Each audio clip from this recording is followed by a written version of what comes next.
ನಾನು ಅಪ್ಲೋಡ್ ಮಾಡಿರೋಂಥ ಎಲ್ಲ ವಿಡಿಯೋಸು ನಿಮ್ಗೆ ಒಂದೇ ಕಡೆ ಸಿಗಬೇಕು ಅಂದರೆ ಮತ್ತು ಕ್ಲಾಸ್ ವರ್ಕ್ಸ್ ಎಲ್ಲ ನೀವು ನೋಡ್ಕೊಂಡು ಬರೀಬೇಕು ಅಂತ ಹೇಳಿದ್ರೆ ಗೂಗಲ್ ಓಪನ್ ಮಾಡಿ ಅಲ್ಲಿ teachkarnataka.com ಅಂತ ಟೈಪ್ ಮಾಡಿ ಎಂಟರ್ ಕೊಟ್ಟರೆ ನಿಮ್ಗೆ ಲಿಸ್ಟ್ ಆಫ್ ಲಿಂಕ್ಸ್ ಓಪನ್ ಆಗುತ್ತೆ. ಅದರಲ್ಲಿ ನೀವು ಟೀಚ್ ಕರ್ನಾಟಕ ಸೆಲೆಕ್ಟ್ ಮಾಡಿದ್ರೆ ಮೊದಲನೇ ಲಿಂಕ್ನ ನಿಮ್ಗೆ ನಮ್ಮ ವೆಬ್ಸೈಟ್ಗೆ ಡೈರೆಕ್ಟಾಗಿ ತೊಗೊಂಡೋಗುತ್ತೆ. ಇಲ್ಲಿ ನೀವು ಯಾವ ಕ್ಲಾಸ್ ಬೇಕೋ ಆ ಕ್ಲಾಸ್ ಸೆಲೆಕ್ಟ್ ಮಾಡ್ಬೋದು. ಒಂದು ಸರಿ ಅದನ್ನು ಕ್ಲಿಕ್ ಮಾಡಿದ್ಮೇಲೆ ನಿಮಗೆ ಸಬ್ಜೆಕ್ಟ್ಸ್ ತೋರಿಸುತ್ತೆ. ಈಗ ಸೋಷಿಯಲ್ ಮಾತ್ರ ಇದೆ. ಸೋಷಿಯಲ್ ಕ್ಲಿಕ್ ಮಾಡಿದ ತಕ್ಷಣ ನಿಮ್ಗೆ ಇಮ್ಮಿಡಿಯೇಟಾಗಿ ಕ್ಲಾಸ್ ವರ್ಕ್ ಬೇಕಾ ಅಥವಾ ವಿಡಿಯೋ ಲೆಸನ್ಸ್ ಬೇಕಾ ಅಂತ ಕೇಳುತ್ತೆ. ಒಂದು ವೇಳೆ ನಿಮ್ಗೆ ಕ್ಲಾಸ್ ವರ್ಕ್ ಬೇಕಾಗಿದ್ದಲ್ಲಿ ಕ್ಲಾಸ್ ವರ್ಕ್ ಕ್ಲಿಕ್ ಮಾಡಿ. ಇಮ್ಮಿಡಿಯೇಟಾಗಿ ನಿಮಗೆ ಹಿಸ್ಟ್ರಿ, ಪೊಲಿಟಿಕಲ್ ಸೈನ್ಸ್ ಈ ಥರ ಸೆಗ್ರಿಗೇಟ್ ಮಾಡಿರೋಂಥ ಎಲ್ಲ ಕ್ಲಾಸ್ ವರ್ಕ್ಸ್ ಕೂಡ ಲಿಸ್ಟ್ ಬರುತ್ತೆ. ಯಾವ ಕ್ಲಾಸ್ ವರ್ಕ್ ಬೇಕೋ ಅದನ್ನು ಕ್ಲಿಕ್ ಮಾಡಿದ್ರೆ ಇಮ್ಮಿಡಿಯೇಟಾಗಿ ಅದು ಓಪನ್ ಆಗುತ್ತೆ. ನೀವು ನೋಡಿಕೊಂಡು ರೆಫರ್ ಮಾಡ್ಬೋದು. ಒಂದು ವೇಳೆ ನಿಮ್ಗೆ ಏನಾದರೂ ವಿಡಿಯೋಸ್ ಬೇಕು ಅಂತ ಹೇಳಿದ್ರೆ ಬ್ಯಾಕ್ ಬಂದು ಲೆಸನ್ ಕ್ಲಿಕ್ ಮಾಡಿ ಇಮ್ಮಿಡಿಯೇಟಾಗಿ ನಿಮಗೆ ವಿಡಿಯೋಸ್ ಓಪನ್ ಆಗುತ್ತೆ. ಈ ಥರ ಲಿಸ್ಟ್ ಆಫ್ ಎಲ್ಲ ವಿಡಿಯೋಸ್ ಇಲ್ಲಿ ಓಪನ್ ಆಗಿರುತ್ತೆ. ಅದರಲ್ಲಿ ನಿಮ್ಗೆ ಯಾವ ವಿಡಿಯೋ ಬೇಕೋ ನೋಡಿಕೊಂಡು ಅದನ್ನು ಇಲ್ಲೇ ಪ್ಲೇ ಬಟನ್ ಕ್ಲಿಕ್ ಮಾಡಿದ್ರೆ ಅಲ್ಲೇ ಕೂಡ ಪ್ಲೇ ಆಗುತ್ತೆ. ಯೂಟ್ಯೂಬ್ಗೆ ಹೋಗಬೇಕಾಗಿರೋ ನೆಸೆಸಿಟಿ ಇಲ್ಲ. ನಿಮಗೆ ಇದನ್ನು ಎನ್ಲಾರ್ಜ್ ಮಾಡಿ ನೋಡಬೇಕು ಅಂತ ಹೇಳಿದ್ರೆ ಈ ಒಂದು ಸ್ಕ್ವೇರ್ ಬಟನ್ ಇದೆಯಲ್ಲ, ಇದನ್ನು ಕ್ಲಿಕ್ ಮಾಡಿ ಮೊಬೈಲಲ್ಲಿ ಕೂಡ ಎನ್ಲಾರ್ಜ್ ಆಗುತ್ತೆ. Thank you. 10th geography chapter 8 Indian mineral and power resources. So ನೀವು ಅಬ್ಸರ್ವ್ ಮಾಡಿರ್ಬೋದು ಈ ಜಿಯೋಗ್ರಫಿ ಏನು ಸೆಕ್ಷನ್ ತೊಗೊಂಡಿದ್ದೀವಿ ನಾವು, ಅದರಲ್ಲೆಲ್ಲ ಫುಲ್ಲು ನಿಮಗೆ ರಿಸೋರ್ಸ್ಗಳ ಮೇಲೆ ತುಂಬ ಇಂಪಾರ್ಟೆನ್ಸ್ ಕೊಟ್ಟಿದ್ದಾರೆ. ಲ್ಯಾಂಡ್ ರಿಸೋರ್ಸ್ ಇರ್ಬೋದು, ವಾಟರ್ ರಿಸೋರ್ಸ್ ಇರ್ಬೋದು, ಈ ರೀತಿ. ಅದೇ ಥರ ನಿಮಗೆ ಈ ಚಾಪ್ಟ್ರಲ್ಲಿ ಕೂಡ ಮಿನರಲ್ ಮತ್ತು ಪವರ್ ರಿಸೋರ್ಸಸ್ ಬಗ್ಗೆ ಹೇಳ್ಕೊಡ್ತಾ ಇದ್ದಾರೆ. So let us see what will we learn in this chapter. ಏನೇನು ಕಲಿತೀವಿ ಈ ಚಾಪ್ಟರಲ್ಲಿ ಅಂತ ನೋಡೋಣ. ಮೊದಲನೇದಾಗಿ meaning and importance of minerals. ಅಂದರೆ ಮಿನರಲ್ಸ್ ಅಂದರೆ ಏನು ಮತ್ತು ಅದರ importance. Okay, important minerals of India, their occurrence, distribution and production. ಎಲ್ಲೆಲ್ಲಿ ಸಿಗುತ್ತೆ ಏನು ಮಿನರಲ್ಸ್ ಎಲ್ಲ ಅದು. ಪವರ್ ರಿಸೋರ್ಸಸ್ ಆಫ್ ಇಂಡಿಯಾ, ಏನು ಪವರ್ ರಿಸೋರ್ಸ್ ಅಂದರೆ ಅದ್ರ ಮೀನಿಂಗ್ ತಿಳ್ಕೊಳ್ತೀವಿ, ಜೊತೆಗೆ ಅದರ ಇಂಪಾರ್ಟೆನ್ಸ್ ಕೂಡ. ಕನ್ವೆನ್ಷನಲ್ ಪವರ್ ರಿಸೋರ್ಸಸ್ ಅಂದರೆ ನಾರ್ಮಲಾಗಿ ಯಾವ್ಯಾವ ಪವರ್ ರಿಸೋರ್ಸ್ ನಾವು ಯೂಸ್ ಮಾಡ್ತೀವಿ. ಕೋಲ್ ಇರ್ಬೋದು, ಪೆಟ್ರೋಲಿಯಂ ಇರ್ಬೋದು, ನ್ಯೂಕ್ಲಿಯರ್ ಇರ್ಬೋದು, ಇವೆಲ್ಲ. ಸೊ ಲಾಸ್ಟಿಗೆ ಬಂದು ಎನರ್ಜಿ ಕ್ರೈಸಿಸ್ ಅಂದ್ರೇನು, ಅಂದರೆ ನಮಗೆ ಬೇಕಾಗಿರೋಷ್ಟು ಎನರ್ಜಿ ಸಿಗ್ತಾ ಇಲ್ಲ. ಎಲೆಕ್ಟ್ರಿಸಿಟಿ ಇರ್ಬೋದು, ಪೆಟ್ರೋಲಿಯಂ ಇರ್ಬೋದು, ಅದು ಏನು ಕ್ರಿಯೇಟ್ ಆಗ್ತಾಯಿದೆ ಮತ್ತು ಅದನ್ನು ಯಾವ ರೀತಿ ಸಾಲ್ವ್ ಮಾಡಬೇಕು ಅದ್ರ ಬಗ್ಗೆ ಟೋಟಲಾಗಿ ಈ ಚಾಪ್ಟರಲ್ಲಿ ತಿಳ್ಕೊಳ್ಳೋಣ. ಮೊದಲನೇದಾಗಿ meaning and importance of minerals. Okay, minerals ಅಂದರೆ ಏನು? Mineral is A natural inorganic substance that possess a definite chemical composition and also A definite physical properties. ನೋಡಿರಿ, ಮಿನರಲ್ ಅಂದರೆ ಅದೊಂದು ಇನ್ಆರ್ಗ್ಯಾನಿಕ್ ಸಬ್ಸ್ಟೆನ್ಸ್ ಆಗಿರಬೇಕು. ಫಸ್ಟ್ ಕಂಡೀಷನ್ ಅದು ಮಿನರಲ್ ಆಗಿರಬೇಕು ಅಂದರೆ ಅದೊಂದು ಇನ್ಆರ್ಗ್ಯಾನಿಕ್ ಸಬ್ಸ್ಟೆನ್ಸ್. ಏನು ಇನ್ಆರ್ಗ್ಯಾನಿಕ್ ಅಂದರೆ ನೋಡಿ, ಯಾವ್ಯಾವುದಕ್ಕೆ ಪ್ರಾಣ ಇರುತ್ತೆ, ಎಲೆಗಳಿರ್ಬೋದು, ಪ್ರಾಣಿಗಳು, ಪಕ್ಷಿಗಳಿರ್ಬೋದು, ಈ ಟೈಪೆಲ್ಲ ಏನೇನಾದರೂ ಭೂಮಿಯಲ್ಲಿತ್ತು ಅಂದರೆ ಅದನ್ನು ನಾವು ಆರ್ಗ್ಯಾನಿಕ್ ಅಂತ ಕರಿತೀವಿ. ಪ್ರಾಣ ಇರೋದು ಸತ್ತ ಮೇಲೆ ಆಮೇಲೆ ಏನಾದರೂ ಹೋಗಿದ್ರೆ ಅದನ್ನು ಆರ್ಗ್ಯಾನಿಕ್ ಅನ್ನೋದು. ಇನ್ಆರ್ಗ್ಯಾನಿಕ್ ಅಂದರೆ ಈಗ ಕಬ್ಬಿಣದ ಪೀಸು, ಕಲ್ಲು, ಮಣ್ಣು ಇವೆಲ್ಲ ಏನಾದರೂ ಇತ್ತು ಅಂದ್ಕೊಳ್ಳಿ, ಇದನ್ನು ನಾವು ಇನ್ಆರ್ಗ್ಯಾನಿಕ್ ಅಂತ ಕರಿತೀವಿ. ಪ್ರಾಣ ಇಲ್ಲದೆ ಇರೋವಂಥದ್ದು. ಸೊ ಪ್ರಾಣ ಇರೋದಂದ್ರೆ ಅವಾಗೇ ಇರಬೇಕು ಆ ಥರ ಏನಿಲ್ಲ. ಪ್ರಾಣ ಇದ್ದು ಸತ್ರೂ ಅದು ಆರ್ಗ್ಯಾನಿಕ್ಕೇನೆ. ಜೊತೆಗೆ ಇದೊಂದು ಬರುತ್ತೆ ನಿಮಗೆ ಇನ್ಆರ್ಗ್ಯಾನಿಕ್ ಆಗಿರಬೇಕು ಅಂತ. ಜೊತೆಗೆ it should possess a definite chemical composition. Definite chemical composition ಇರಬೇಕಂದ್ರೆ ಇದು ಯಾವ ಕೆಮಿಕಲ್ಸ್ ಜೊತೆ ಮಿಕ್ಸ್ ಆಗಿರೋದನ್ನು ನಾವು ಮಿನರಲ್ ಅಂತ ಕರೆಯಲ್ಲ. ಫಾರ್ ಎಕ್ಸಾಂಪಲ್, ಈಗ ಭೂಮಿಯಲ್ಲಿ ನೀವು ಐರನ್ ಓರ್ ತೊಗೊಂಡ್ರಿ ಅಂದ್ಕೊಳ್ಳಿ, ಐರನ್ನ ನೀವು Fe ಅಂತ ಕರಿತೀವಿ. ಅಂದರೆ Fe ಅಂದರೆ ಐರನ್ ಅಂತ. ಅದು ನಿಮಗೆ ಪ್ಯೂರ್ ಐರನ್ ಥರ ಸಿಗೋಲ್ಲ. ಅದು ಆ್ಯಕ್ಚುಲಿ FeSO4, FeSO2 ಅಂತ ಮಿಕ್ಸ್ ಆಗಿರುತ್ತೆ ಸೋಡಿಯಂ ಆಕ್ಸೈಡ್ಸ್ ಜೊತೆ ಅಥವಾ ಬೇರೆದ್ರ ಜೊತೆ. ಅದನ್ನು ನಾವು ತೊಗೊಂಡು ಮಿನರಲ್ ಅಂದರೆ ಏನು, ಬರೀ ಈ Fe ಅಂತ ಏನು ತೊಗೊಳ್ತೀವಿ, ಎಕ್ಸ್ಟ್ರಾಕ್ಟ್ ಮಾಡ್ತೀವಿ, ಅದು ನೆಕ್ಸ್ಟ್ ಪ್ರೋಸೆಸ್ ಬರುತ್ತೆ, ಅದು ಮಾತ್ರ ಮಿನರಲ್ ಅಂತ.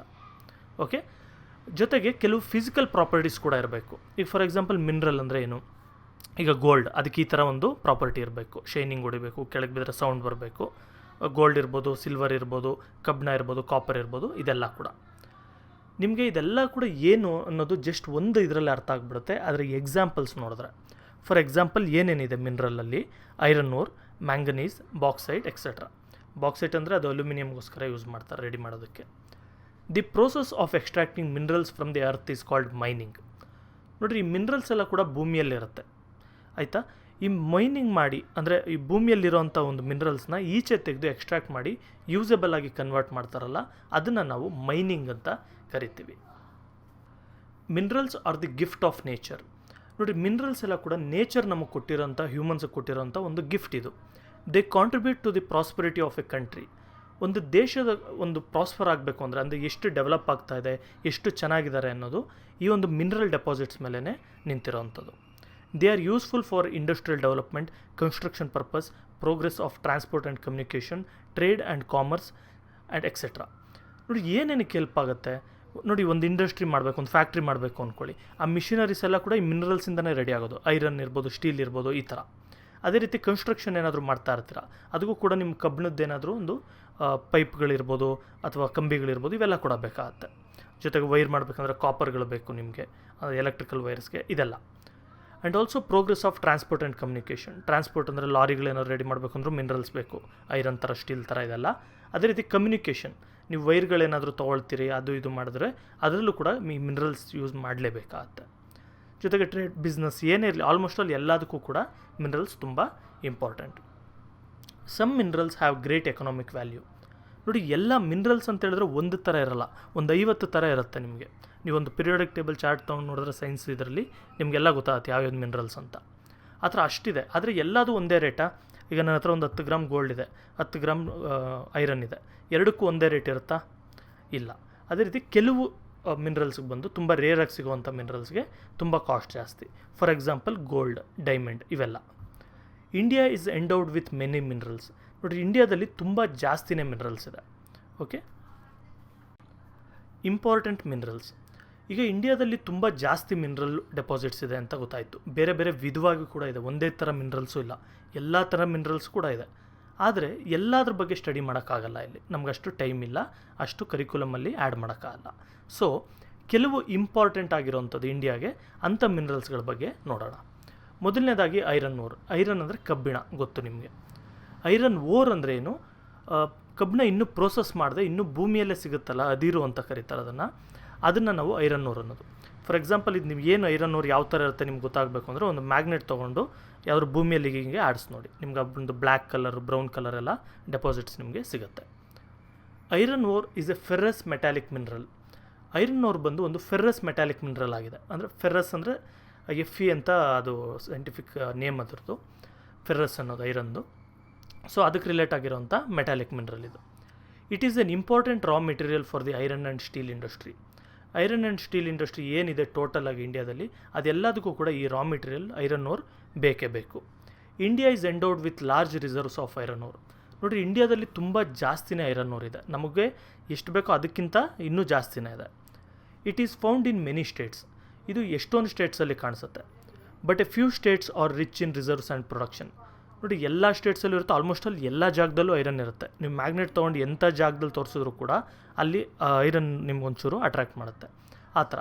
ಆದರೆ ಜಾಸ್ತಿ ಇರೋಂಥ ಜಾಗದಲ್ಲಿ ಮಾತ್ರ ನಾವು ಇದನ್ನು ಎಕ್ಸ್ಟ್ರಾಕ್ಟ್ ಮಾಡೋದಕ್ಕೆ ಎಕನಾಮಿಕಲ್ ಆಗಿರುತ್ತೆ, ಅಂದರೆ ಖರ್ಚು ಕಮ್ಮಿ ಆಗುವಂಥದ್ದು. ಅದಕ್ಕೆ ಎಲ್ಲ ಕಡೆ ಮಾಡಲ್ಲ. ಸೊ ಕೆಲವು ಸ್ಟೇಟ್ಸ್ಗಳಲ್ಲಿ ತುಂಬ ಜಾಸ್ತಿ ರಿಸರ್ವ್ಸ್ ಇದೆ, ಮತ್ತು ಬೇರೆ ಸ್ಟೇಟ್ಗಳಲ್ಲಿದ್ದರೂ ಕೂಡ ಕಮ್ಮಿ ಇರುತ್ತೆ. ಎಕ್ಸಾಂಪಲ್ ಯಾವುದರಲ್ಲಿ ಜಾಸ್ತಿ ಇದೆ? ಒಡಿಶಾ ಇರ್ಬೋದು, ಕರ್ನಾಟಕ, ಛತ್ತೀಸ್ಗಢ, ಜಾರ್ಖಂಡ್, ತೆಲಂಗಾಣ, ಮಧ್ಯಪ್ರದೇಶ್, ಮಹಾರಾಷ್ಟ್ರ, ರಾಜಸ್ಥಾನ್, ಈ ಇಷ್ಟು ಸ್ಟೇಟ್ಸಲ್ಲಿ ಜಾಸ್ತಿ ಡೆಪಾಸಿಟ್ಗಳು ಸಿಗುವಂಥದ್ದು. Odisha is the largest producer of iron ore in India. ನೋಡಿ ಇಡೀ ಇಂಡಿಯಾದಲ್ಲೇ ಯಾವ ಸ್ಟೇಟಪ್ಪ ಜಾಸ್ತಿ ಐರನ್ ಓರ್ ಪ್ರೊಡ್ಯೂಸ್ ಮಾಡೋದು ಅಂದರೆ ಅದು Odisha state. It's iron ore occurs mainly in the districts of Mayurbhanj, Keonjhar, Sundargarh, Cuttack and Koraput ಅಷ್ಟೇ. ಇಷ್ಟು ಜಾಗಗಳಲ್ಲಿ, ಈ ಡಿಸ್ಟ್ರಿಕ್ಟ್ಗಳದು ಒಂದು ಜಿಲ್ಲೆಗಳು ಅಂತೀವಲ್ಲ, ಅದು ಇಲ್ಲಿ ಜಾಸ್ತಿ ಐರನ್ ಓರ್ ಡೆಪಾಸಿಟ್ಗಳು ಇರೋವಂಥದ್ದು. Bastar, Durg, Jabalpur districts in Chhattisgarh.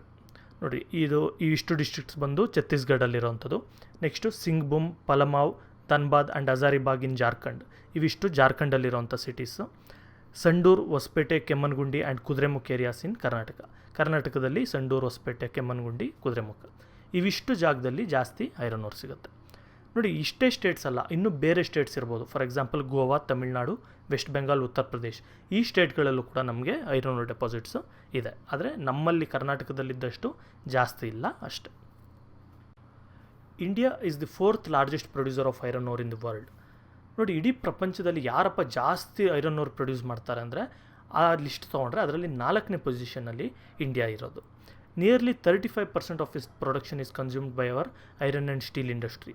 ನೋಡಿ ನಾವು ಟೋಟಲಾಗಿ ಏನು ಉತ್ಪತ್ತಿ ಮಾಡ್ತೀವಿ ಅಥವಾ ಏನು ಐರನ್ ಓರ್ ಎಕ್ಸ್ಟ್ರಾಕ್ಟ್ ಮಾಡ್ತೀವಿ, ಅದರಲ್ಲಿ 35% ಮಾತ್ರ ನಮ್ಮ ದೇಶದಲ್ಲಿ ಉಪಯೋಗಿಸ್ಕೊಳ್ಳೋದು. The rest of it is exported. ಅಂದರೆ ಇನ್ನು 65% ಏನಿದೆ ಐರನ್ ಆ್ಯಂಡ್ ಸ್ಟೀಲು, ಇದನ್ನೆಲ್ಲ ನಾವು ಎಕ್ಸ್ಪೋರ್ಟ್ ಮಾಡ್ತೀವಿ.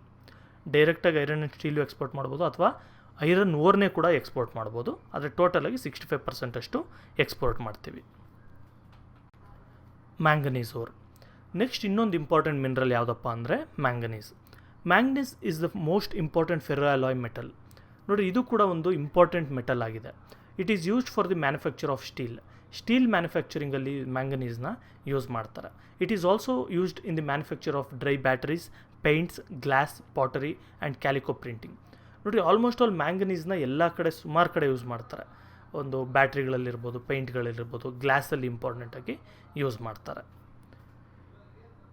India is one of the leading producer and exporter of manganese ore in the world.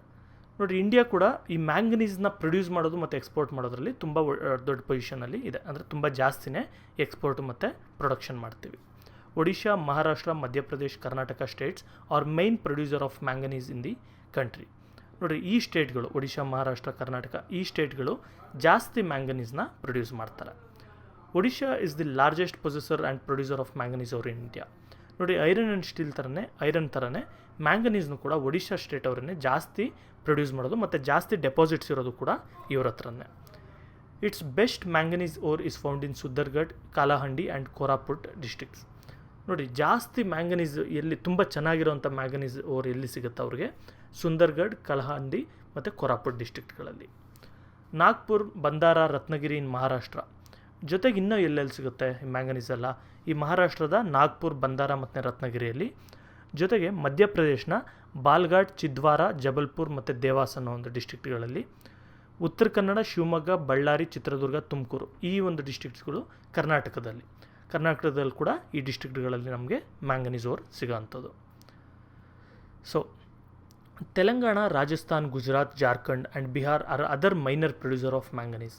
ನೋಡಿ, ಬರೀ ಇಷ್ಟೇ ಅಲ್ಲ, ಈ ಸ್ಟೇಟ್ಸ್ ಎಲ್ಲ ಮೈನರ್ ಸ್ಟೇಟ್ಸ್ ಕೂಡ ಇದೆ. ಅಂದರೆ ಸ್ವಲ್ಪ ಕಮ್ಮಿನ ಇವರು ಪ್ರೊಡ್ಯೂಸ್ ಮಾಡ್ತಾರೆ. India is the 5th largest producer of manganese in the world. ನೋಡಿ, ಟೋಟಲ್ ಮ್ಯಾಂಗನೀಸ್ನ ಯಾರು ಪ್ರೊಡ್ಯೂಸ್ ಮಾಡ್ತಾರೆ ಜಾಸ್ತಿ ಅಂತ ನಾವು ನೋಡಿದ್ರೆ ಆ ಟಾಪ್ ಲಿಸ್ಟ್ಗಳಲ್ಲಿ 5th ಪೊಸಿಷನಲ್ಲಿ ಇಂಡಿಯಾ ಇರೋದು. India exports it surplus manganese ore mainly to Japan, UK, the USA and Belgium. ನೋಡಿರಿ, ಏನು ಮಾಡ್ತೀವಿ, ನಮಗೆ ಬೇಕಾಗಿರೋಷ್ಟು ನಾವು ಯೂಸ್ ಮಾಡ್ಕೊಳ್ಳಿದ್ವಿ. ಮಿಕ್ಕಿದ್ದನ್ನೆಲ್ಲ ಕೂಡ ನಾವು ಮ್ಯಾಂಗನೀಸ್ ಓರ್ನ ಜಪಾನ್ಗಿರ್ಬೋದು, UK ಅಂದರೆ ಬ್ರಿಟಿಷ್ ಅವ್ರಿಗೆ, ಮತ್ತು USA ಅಂದರೆ ಅಮೆರಿಕಾ ಅವ್ರಿಗೆ, ಮತ್ತು ಬೆಲ್ಜಿಯಂ ಇವ್ರಿಗೆಲ್ಲ ಕೂಡ ನಾವು ಎಕ್ಸ್ಪೋರ್ಟ್ ಮಾಡ್ತೀವಿ. Bauxite. It is the main source of aluminium ಅಂತಲೂ ಕರಿಬೋದು, ಅಲ್ಯೂಮಿನಿಯಂ ಅಂತ ಕೂಡ ಕರಿಬೋದು, ಎರಡು ಒಂದೇ. ನೋಡಿರಿ, ಬಾಕ್ಸೈಟ್ ಬಂದು ಒಂದು ಅಲ್ಯೂಮಿನಿಯಂ ಓರ್ ಅಂತ ಅಂದ್ಕೊಳ್ಳಿ. ಅಲ್ಯೂಮಿನಿಯಂನ ಎಕ್ಸ್ಟ್ರಾಕ್ಟ್ ಮಾಡೋದು ಈ ಬಾಕ್ಸೈಟಿಂದನೇ. India has rich deposits of bauxite. ನೋಡಿರಿ, ಇಂಡಿಯಾದಲ್ಲಿ ಕೂಡ ಬಾಕ್ಸೈಟ್ ತುಂಬ ಜಾಸ್ತಿನೇ ಸಿಗುತ್ತೆ. The largest reserves of bauxite are in Odisha, Gujarat, Jharkhand, Maharashtra, Chhattisgarh, Tamil Nadu and Madhya Pradesh. ಇಷ್ಟು ಸ್ಟೇಟ್ಗಳಲ್ಲಿ ಬಾಕ್ಸೈಟ್ ತುಂಬ ಜಾಸ್ತಿನೇ ಸಿಗುತ್ತೆ. ಮತ್ತು ಇನ್ನೊಂದು ಅಲ್ಯೂಮಿನಿಯಂ ಏನು ಅಂತ ಹೇಳಿದ್ರೆ, ಇದು ಇವಾಗೆಲ್ಲ ಕಮ್ಮಿ ರೇಟ್ ಇದೆ. ಆದರೆ ಒಂದು ಸುಮಾರು ವರ್ಷದ ಹಿಂದೆ, ಒಂದು 100 ವರ್ಷದ ಹಿಂದೆ ಅಂದ್ಕೊಳ್ಳಿ, ಅಲ್ಯೂಮಿನಿಯಂ ಗೋಲ್ಡ್ ಥರನೇ ಇದ್ದದ್ದು ಕೂಡ ತುಂಬ ಕಾಸ್ಟ್ಲಿ ಇತ್ತು. ಈಗ ಎಲ್ಲ ಕಡೆನೂ ಸಿಕ್ಕಿ ಮತ್ತು ಈಸಿಯಾಗಿ ಎಕ್ಸ್ಟ್ರಾಕ್ಟ್ ಮಾಡೋದೆಲ್ಲ ಶುರುವಾದಮೇಲೆ ರೇಟು ಕಮ್ಮಿ ಆಗಿರೋದು. Odisha as largest reserves and is the biggest producer of bauxite ore in India. ನೋಡಿ, ಎಲ್ಲ ಐರನ್ ಓರು ಮತ್ತು ಮ್ಯಾಂಗನೀಸ್ ಓರ್ ನೋಡಿದ್ವಿ. ಅದೇ ಥರನೇ ಬಾಕ್ಸೈಟ್ ಓರು ಕೂಡ ತುಂಬ ಜಾಸ್ತಿ ಪ್ರೊಡ್ಯೂಸ್ ಮಾಡೋ ಸ್ಟೇಟ್ ಯಾವುದು? ಒಡಿಶಾ. ಈ bauxite deposits are mainly found in Kalahandi, Koraput, Sundargarh and Sambalpur district. ಈ ಡಿಸ್ಟ್ರಿಕ್ಟ್ಗಳಲ್ಲಿ ಜಾಸ್ತಿ ಸಿಗುತ್ತೆ. Bauxite ore is also found in Bilaspur, Durg, Surguja and Raigarh in ಛತ್ತೀಸ್ಗಢಲ್ಲಿ ಈ ಡಿಸ್ಟ್ರಿಕ್ಟ್ಗಳಲ್ಲಿ ನಾವು ಬಾಕ್ಸೈಟ್ ಓರ್ ನೋಡ್ಬೋದು. ಜೊತೆಗೆ ಮಹಾರಾಷ್ಟ್ರದ ರತ್ನಗಿರಿ, ಕೊಲ್ಹಾಪುರ್, ತಾಣ, ಸತಾರಾ ಈ ಜಾಗಗಳಲ್ಲಿ ನಾವು ಬಾಕ್ಸೈಟ್ ಓರ್ಗಳನ್ನ ತೊಗೊಳ್ತೀವಿ. ರಾಂಚಿ, ಲೋಹರ್ದಾಗ ಆ್ಯಂಡ್ ಪಲಮು ಇನ್ ಜಾರ್ಖಂಡಲ್ಲಿ ನೋಡಿದ್ರೆ ರಾಂಚಿ, ಲೋಹರ್ದಾಗ ಈ ಜಾಗಗಳು. ಇದು ನೀವು ಓದ್ಕೊಂಬಿಡಿ, ಇಲ್ಲಾಂದರೆ ಅರ್ಥ ಆಗಲ್ಲ. ನೀವು ಸ್ಟೇಟ್ಸ್ ನೆನ್ಪಿಟ್ಕೊಳ್ಳಿ, ಯಾಕಂದರೆ ಇದು ನಿಮ್ಗೆ ಕನ್ಫ್ಯೂಷನ್ ಆಗ್ಬೋದು. ಎಲ್ಲಿಗೆ ನಿಲ್ಲಿಸಬೇಕು, ಏನದು? ಲೋಹರ್ ಕಾಡ ಆ್ಯಂಡ್ ಪಲಮು ಇನ್ ಜಾರ್ಖಂಡ್ ಅಂತಿದೆ. ಜಾರ್ಖಂಡ್ ಆದಮೇಲೆ ಮತ್ತೆ ಕಾಮ್ ಆಗಿ ಜಾಮ್ನಗರ್ ಅಂತ ಇದೆ. ಎಲ್ಲಿಗೆ ಯಾವ ಸ್ಟೇಟ್ದು ಎಂಡ್ ಆಗುತ್ತೆ ಅಂತ. ಓಕೆ, ನಿಮಗೆ ಸ್ಟೇಟ್ಗಳ ಹೆಸರೆಲ್ಲ ಗೊತ್ತಿರುತ್ತಲ್ವ. ನೋಡಿ, ಛತ್ತೀಸ್ಗಢ ಸ್ಟೇಟು, ಮಹಾರಾಷ್ಟ್ರ ಸ್ಟೇಟ್, ಈ ಥರ. ನೆಕ್ಸ್ಟ್ ಬಂದು ಗುಜರಾತ್ನ ಜಾಮ್ನಗರ್ ಇರ್ಬೋದು, ಜುನಾಗಢ್ ಇರ್ಬೋದು, ಖೇಡಾ, ಭಾವನಗರ್ ಈ ಜಾಗಗಳಲ್ಲಿ ಸಿಗುತ್ತೆ. ನೆಕ್ಸ್ಟು ಶಾದೋಲ್, ಮಂಡೋಲ್, ಬಾಲ್ಘಾಟ್ ಇವೆಲ್ಲ ಕೂಡ ಮಧ್ಯಪ್ರದೇಶಲ್ಲಿದೆ ಜಾಗಗಳು, ಇಲ್ಲಿ ಸಿಗುತ್ತೆ. Next Godavari Visakhapatnam in Andhra Pradesh, Godavari region, East Godavari, West Godavari ಅಂತ ಡಿಸ್ಟ್ರಿಕ್ಟ್ಗಳಿದೆ ಆ ಜಾಗ, ಮತ್ತು ವಿಶಾಖಪಟ್ಟಣಂ ಅಂತ ಒಂದು ಡಿಸ್ಟ್ರಿಕ್ಟ್ ಇದೆ. ಈ ಜಾಗಗಳಲ್ಲಿ ಆಂಧ್ರದಲ್ಲಿ ಸಿಗುವಂಥದ್ದು. ಮತ್ತು ತಮಿಳ್ನಾಡಲ್ಲೂ ಕೂಡ ಸೇಲಂ ಮತ್ತು ನೀಲಗಿರಿ ಹಿಲ್ಸ್ಗಳು ಆ ಕಡೆ ಎಲ್ಲ ಕೂಡ ಸಿಗುತ್ತೆ. ಮತ್ತು ಕರ್ನಾಟಕದಲ್ಲಿ ಬಂದರೆ ಲಾಸ್ಟ್ಗೆ ಉತ್ತರ ಕನ್ನಡ ಇರ್ಬೋದು, ಬೆಳಗಾವಿ ಇರ್ಬೋದು, ಚಿಕ್ಕಮಗಳೂರು ಡಿಸ್ಟ್ರಿಕ್ಟ್ ಇರ್ಬೋದು, ಇದೆಲ್ಲ ಕಡೆ ಕೂಡ ನಮಗೆ ಬಾಕ್ಸೈಟ್ ಓರ್ ಸಿಗುತ್ತೆ. ನೆಕ್ಸ್ಟ್ ಇನ್ನೊಂದು ಏನಪ್ಪ ಅಂದರೆ ಮೈಕಾ ಅನ್ನೋದು, ಇದು ಕೂಡ important mineral. It is important non metallic mineral. ನೋಡಿ, ಮೇಲೆ ಹೇಳಿದ್ದೆಲ್ಲ ಕೂಡ ಮೆಟಾಲಿಕ್ ಮಿನರಲ್ಸ್ ಇದು. ಅಂದರೆ ನಿಮ್ಗೆ ಸೈನ್ಸ್ ಇದರಿಂದ ನಿಮ್ಗೆ ಈಸಿಯಾಗಿ ಗೊತ್ತಾಗಿರುತ್ತೆ ಮೆಟಲ್ ಅಂದರೆ ಏನು ಅಂತ. ನೋಡಿ, ನಾನ್ ಮೆಟಾಲಿಕ್ ಮಿನರಲ್ ಇದು. It can be easily split into very thin transparent sheets and is heat resistant. ನೋಡಿ, ಇದನ್ನು ತುಂಬ ತೆಳುವಾಗಿ ಸ್ಪ್ರೆಡ್ ಮಾಡ್ಬೋದು. ಅಂದರೆ ತುಂಬ ತೆಳ್ಳಗೆ ಅಗಲವಾಗಿ ನಾವು ಶೀಟ್ಗಳ ಥರ, ಟ್ರಾನ್ಸ್ಪರೆಂಟ್ ಶೀಟ್ಗಳ ಥರ ಎಲ್ಲ ಮಾಡ್ಕೊಳ್ಬೋದು. ಮತ್ತು ಇದು ಈಟ್ ರೆಸಿಸ್ಟೆಂಟ್ ಆಗಿರುತ್ತೆ. ಅಂದರೆ ತುಂಬ ಬಿಸಿ ಏನಾದರೂ ಇತ್ತು ಅಂದರೆ ಒಂದು ಸೈಡು, ಇನ್ನೊಂದು ಸೈಡ್ಗೆ ಅಷ್ಟು ಈಸಿಯಾಗಿ ಟ್ರಾನ್ಸ್ಫರ್ ಆಗಲ್ಲ. Mica sheets are used in electrical industry, telephone, aeroplanes, automobiles and wireless communications. ನೋಡಿ, ಈ ಎಲ್ಲ ಜಾಗಗಳಲ್ಲೂ ಕೂಡ ಈ ಮೈಕಾ ಶೀಟ್ಸ್ನ ಯೂಸ್ ಮಾಡ್ತಾರೆ. The reserves of mica are largely found in Andhra Pradesh and Rajasthan. ನೋಡಿ, ಆಂಧ್ರ ಪ್ರದೇಶ್ ಮತ್ತು ರಾಜಸ್ಥಾನಲ್ಲಿ ಜಾಸ್ತಿ ನಾವು ಮೈಕಾನ ರಿಸರ್ವ್ಸ್ ನೋಡ್ತೀವಿ. In Rajasthan which is this ಮತ್ತೆ ರಿಪೀಟ್ ಆಗಿದೆ. Which is the second largest producer, mica deposits are found mainly in the districts of Jaipur, Ajmer, Bhilwara and Udaipur. ನೋಡಿ, ರಾಜಸ್ಥಾನ್ನ ಕೆಲವು ಡಿಸ್ಟ್ರಿಕ್ಟ್ಗಳಿದೆ, ಜೈಪುರ್, ಅಜ್ಮೇರ್, ಬಿಲ್ವಾರಾ, ಉದಯ್ಪುರ್, ಈ ಥರ ಈ ಜಾಗಗಳಲ್ಲಿ ತುಂಬ ಜಾಸ್ತಿ ಸಿಗುವಂಥದ್ದು ಮೈಕಾ. ನೆಕ್ಸ್ಟು ಹಜಾರಿಬಾಗ್, ಧಾನ್ಬಾದ್, ಪಲಾಮು, ರಾಂಚಿ, ಸಿಗ್ಬಮ್ ಇವೆಲ್ಲ ಕೂಡ ಜಾರ್ಖಂಡ್ನ ಡಿಸ್ಟ್ರಿಕ್ಟ್ಗಳು, ಇಲ್ಲಿ ಸಿಗುತ್ತೆ ಮೈಕಾ. ನೆಕ್ಸ್ಟು ಗಯಾ, ಮುಂಗರ್, ಬಗಲ್ಪುರ್ ಇವೆಲ್ಲ ಕೂಡ ಬಿಹಾರ್ನ ಒಂದು ಸಿಟಿಗಳು, ಅಲ್ಲಿ ಸಿಗುತ್ತೆ. Small deposits of mica R found in Gujarat, Maharashtra, Odisha, Karnataka, Tamil Nadu and Chhattisgarh. ನೋಡಿ, ನಮ್ಮ ಸ್ಟೇಟಲ್ಲೂ ಕೂಡ ಕೆಲವು ಸ್ವಲ್ಪ ಮೈಕಾ ಡೆಪಾಸಿಟ್ಗಳಿದೆ. ಜೊತೆಗೆ ಇದೇ ಥರನೇ ಗುಜರಾತ್, ಮಹಾರಾಷ್ಟ್ರ, ಒಡಿಶಾ, ತಮಿಳುನಾಡಲ್ಲೂ ಕೂಡ ಸ್ವಲ್ಪ ಮೈಕಾ ಡೆಪಾಸಿಟ್ಸ್ ಇರೋದು. India is the largest producer and exporter of mica in the world. ನೋಡಿ, ಇಡೀ ಪ್ರಪಂಚದಲ್ಲೇ ನೋಡಿದ್ರೆ ಮೈಕಾನ ಎಕ್ಸ್ಪೋರ್ಟ್ ಮಾಡೋದು ಮತ್ತು ಪ್ರೊಡ್ಯೂಸ್ ಮಾಡೋದು ಇಂಡಿಯಾನೇ number 1. Recently mica export has declined because synthetic mica is being produced in many countries. ನೋಡಿ, ರೀಸೆಂಟಾಗಿ ಬಂದು ಮೈಕಾ ಎಕ್ಸ್ಪೋರ್ಟ್ ಎಲ್ಲ ತುಂಬ ಡಿಕ್ಲೈನ್ ಆಗ್ತಾ ಇದೆ. ಅಂದರೆ ಯಾರು ಕೂಡ ಜಾಸ್ತಿ ಯೂಸ್ ಮಾಡ್ತಾ ಇಲ್ಲ, ಯಾಕಂದರೆ ಈಗೆಲ್ಲ ಸಿಂಥೆಟಿಕ್ ಮೈಕಾ ಎಲ್ಲ ಸಿಗ್ತಾ ಇದೆ. ಅಂದರೆ ಈಗ ಪ್ಲಾಸ್ಟಿಕ್ ಟೈಪಲ್ಲಿ ಯೂಸ್ ಮಾಡ್ಕೊಳ್ಳೋವಂಥದ್ದು ಸಿಗುತ್ತೆ, ಅದರಿಂದ ಯಾರು ಕೂಡ ಪರ್ಚೇಸ್ ಮಾಡಲ್ಲ. ಈಗ ಈ ಲೆಸನ್ನ ಮೊದಲನೇ ಇದರಲ್ಲಿ ನೀವು ಮಿನರಲ್ಸ್ ಬಗ್ಗೆ ನೋಡಿದ್ವಿ. ಈಗ ಬಂದು ಪವರ್ ರಿಸೋರ್ಸಸ್ ಬಗ್ಗೆ ನೋಡೋಣ. ಏನು ಪವರ್ ರಿಸೋರ್ಸ್ ಅಂದರೆ? Meaning and importance. The resources which are necessary for the generation of energy are called power resources. ನೋಡಿರಿ, ಯಾವುದೇ ಒಂದು ರಿಸೋರ್ಸ್ ಇರಲಿ, ಅದನ್ನು ಯೂಸ್ ಮಾಡ್ಕೊಂಡು ನಾವೇನಾದರೂ ಪವರ್ ಜನ್ರೇಷನ್ ಮಾಡ್ತಾಯಿದ್ವಿ ಅಂದರೆ, ಎಲೆಕ್ಟ್ರಿಸಿಟಿ ಈ ಥರ ಏನಾದರೂ ಜನ್ರೇಟ್ ಮಾಡ್ತಾಯಿದ್ವಿ ಅಂದರೆ, ಅಥವಾ ಒಂದು ಗಾಡಿಗಳಿಗೆ ಹಾಕ್ಬಿಟ್ಟು ಗಾಡಿ ಓಡಿಸೋದೇನಾದರೂ ಮಾಡ್ತಾಯಿದ್ವಿ ಅಂದರೆ, ಅದನ್ನು ನಾವು ಪವರ್ ರಿಸೋರ್ಸ್ ಅಂತ ಕರಿತೀವಿ. Power resources R essential for economic development and improving the standard of living of the people in a country. ನೋಡಿ, ಈ ಪವರ್ ರಿಸೋರ್ಸ್ ಇದ್ರೇ ಒಂದು ದೇಶ ಎಕನಾಮಿಕಲಿ ಡೆವಲಪ್ ಆಗೋದು. ಎಕನಾಮಿಕ್ ಡೆವಲಪ್ ಆಗೋದು ಬಿಡಿ, ಸರ್ವೈವ್ ಆಗಬೇಕು ಅಂದರೂ ಈ ಕಾಲದಲ್ಲಿ ಪವರ್ ರಿಸೋರ್ಸಸ್ ತುಂಬ ಇಂಪಾರ್ಟೆಂಟ್ ಇರುತ್ತೆ. ಮತ್ತು ಇದೆಲ್ಲ ಪವರ್ ರಿಸೋರ್ಸ್ ಚೆನ್ನಾಗಿತ್ತು ಅಂದರೆ ನಮ್ಮ ಲೈಫ್ ಸ್ಟ್ಯಾಂಡರ್ಡ್ ಕೂಡ ಇನ್ಕ್ರೀಸ್ ಆಗುತ್ತೆ. ಫಾರ್ ಎಕ್ಸಾಂಪಲ್ ಕರೆಂಟ್ ಯಾವಾಗೂ ಇರುತ್ತೆ ಅಂತ ಹೇಳಿದ್ರೆ ನಮ್ಮ ಒಂದು ಇಂಡಸ್ಟ್ರಿಗಳು ತುಂಬ ಡೆವಲಪ್ ಆಗುತ್ತೆ. ಅದೇ ರೀತಿ ನಮಗೆ ಪೆಟ್ರೋಲ್ ಅದೆಲ್ಲ ಕೂಡ ಕಮ್ಮಿಗೆ ಮತ್ತು ಈಸಿಯಾಗಿ ಸಿಗ್ತಾ ಇದೆ ಅಂತ ಹೇಳಿದ್ರೆ ದೇಶ ಅದರಿಂದನೂ ಕೂಡ ಡೆವಲಪ್ ಆಗುತ್ತೆ. They play A major role in the development of industry, agriculture, commerce, transport and communications etcetera. ನೋಡಿ, ಏನೇ ಡೆವಲಪ್ ಆಗಬೇಕಂದ್ರೆ ಬೇರೆ ಒಂದು ಸೆಕ್ಟರ್ಗಳು, ಇಂಡಸ್ಟ್ರೀಸ್ ಇರ್ಬೋದು, ಅಗ್ರಿಕಲ್ಚರ್ ಇರ್ಬೋದು, ಕಾಮರ್ಸ್ ಇರ್ಬೋದು, ಅಂದರೆ ಕಾಮರ್ಸ್ ಅಂದರೆ ಬಿಸ್ನೆಸ್, ಇದು ಟ್ರಾನ್ಸ್ಪೋರ್ಟ್ ಆ್ಯಂಡ್ ಕಮ್ಯುನಿಕೇಷನ್, ಈ ಎಲ್ಲದರಲ್ಲೂ ಕೂಡ ನಾವು ಪವರ್ ರಿಸೋರ್ಸಸ್ ಇದ್ರೇ ಇವೆಲ್ಲ ಕೂಡ ಆಗುವಂಥದ್ದು. On the basis of their nature, power resources can be divided as conventional and non-conventional power resource. ನೋಡಿ, ಒಂದು ಪವರ್ ರಿಸೋರ್ಸಸ್ನ ಎರಡು ಥರ ಡಿವೈಡ್ ಮಾಡ್ಬೋದು ನಾವು. ಒಂದು ಕನ್ವೆನ್ಷನಲ್, ಇನ್ನೊಂದು ನಾನ್ ಕನ್ವೆನ್ಷನಲ್. ನೋಡಿ, ಕನ್ವೆನ್ಷನಲ್ ಅಂದರೆ ಏನು? ಖಾಲಿ ಆಗುವಂಥದ್ದು. For example, these resource include coal, petroleum, natural gas etcetera. ಇವೆಲ್ಲ ಕೂಡ ಖಾಲಿ ಆಗುವಂಥದ್ದು ಕನ್ವೆನ್ಷನಲ್, ಟ್ರೆಡಿಷ್ನಲಿ ಯೂಸ್ ಮಾಡುವಂಥ ಒಂದು power resource. Most of this are exhaustible, ಅಂದರೆ ಖಾಲಿ ಆಗುವಂಥದ್ದು. Non conventional power resources include alternative sources of energy such as solar, wind, tidal, geothermal, biogas etcetera. Non conventional ಅಂತ ಹೇಳಿದ್ರೆ ನಾವು ಈಗ ರೀಸೆಂಟಾಗಿ ಶುರು ಮಾಡ್ಕೊಂಡಿರೋದು, ಅಂದರೆ ಇದು ಖಾಲಿ ಆಗಲ್ಲ, ಎಷ್ಟು ಯೂಸ್ ಮಾಡಿದ್ರು ಏನು ಖಾಲಿ ಆಗಲ್ಲ, ಆ ಥರದ್ದು. ಫಾರ್ ಎಕ್ಸಾಂಪಲ್ ಸೋಲಾರ್ ಇರ್ಬೋದು, ವಿಂಡ್ ಇರ್ಬೋದು, ಟೈಡಲ್ ಎನರ್ಜಿ, ಜಿಯೋಥರ್ಮಲ್ ಎನರ್ಜಿ ಅಥವಾ ಬಯೋಗ್ಯಾಸ್, ಇವೆಲ್ಲ ಕೂಡ non conventional power resource. India needs to develop these resources to overcome energy crisis. ನೋಡಿ, ಇಂಡಿಯಾದಲ್ಲಿ ಎನರ್ಜಿ ಕ್ರೈಸಿಸ್ ಇದೆ. ಏನು ಎನರ್ಜಿ ಕ್ರೈಸಿಸ್ ಅಂದರೆ ನಮಗೆ ಕರೆಕ್ಟಾಗಿ ಫ್ಯೂಲ್ ಇಲ್ಲ, ಅಂದರೆ ನಮಗೆ ಪೆಟ್ರೋಲ್ ಬೇಕಾದಷ್ಟು ಇಲ್ಲ ನಮ್ಮ ಹತ್ರ, ಬೇರೆ ಕಡೆಯಿಂದ ಇಂಪೋರ್ಟ್ ಮಾಡ್ಕೊಳ್ಬೇಕು, ಮತ್ತು ಕಾಸ್ಟ್ ಕೂಡ ಜಾಸ್ತಿ ಆಗಿದೆ, ಮತ್ತು ಎಷ್ಟು ಬೇಕೋ ಅಷ್ಟು ಯೂಸ್ ಮಾಡೋಕ್ಕಾಗಲ್ಲ. ನಾವು ನೋಡಿಕೊಂಡು ಈ ರಿಸೋರ್ಸ್ನ ಮೇಂಟೈನ್ ಮಾಡಿಕೊಂಡು ಯೂಸ್ ಮಾಡಬೇಕು. ಇನ್ನೊಂದು ಬಂದು ಎಲೆಕ್ಟ್ರಿಸಿಟಿ.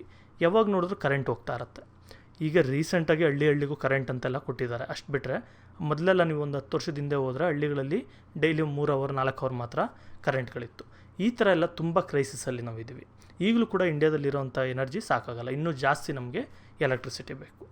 ಇದೆಲ್ಲ ಕೂಡ ನಾವು ಕರೆಕ್ಟಾಗಿ ಯೂಸ್ ಮಾಡಿಕೊಂಡು ವಿಂಡ್ ಎನರ್ಜಿ, ಸೋಲಾರ್ ಎನರ್ಜಿ ಇದೆಲ್ಲ ಕೂಡ ಯೂಸ್ ಮಾಡ್ತಾಯಿದ್ವಿ ಅಂದರೆ ಆಗ ನಾವು ಕನ್ವೆನ್ಷನಲ್ ಸೋರ್ಸಸ್, ಕೋಲ್, ಪೆಟ್ರೋಲಿಯಂ ಇದೆಲ್ಲ ಕೂಡ ಅಷ್ಟು ಯೂಸ್ ಮಾಡಲ್ಲ. ಆಗ ನಮಗೆ ಎನರ್ಜಿ ಕ್ರೈಸಿಸಿಂದ ನಾವು ಈಚೆ ಬರ್ಬೋದು. ನೆಕ್ಸ್ಟ್ ಬಂದು ಕೋಲ್ ಅಂದರೆ ಗೊತ್ತು ನಿಮಗೆ, ಇದ್ದಿಲು.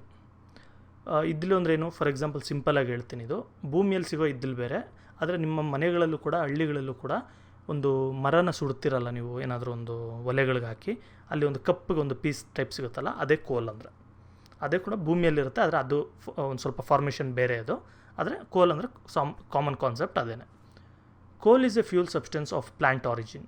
ನೋಡಿ, ಕೋಲ್ ಅಂದರೆ ಏನು? ಇದೊಂದು ಫ್ಯೂಲ್ ಸಬ್ಸ್ಟೆನ್ಸ್. ಇದು ಪ್ಲಾಂಟ್ ಆರಿಜಿನಿಂದ ಬಂದಿರೋದು, ಅಂದರೆ ಮರದ ಪೀಸು ಆ ಥರದ್ದು ಏನಾದ್ರಿಂದ ಬಂದಿರೋದು. It is composed largely of carbon. ಇದರಲ್ಲಿ ತುಂಬ ಜಾಸ್ತಿ ಕಾರ್ಬನ್ ಕಂಟೆಂಟ್ ಇರುತ್ತೆ.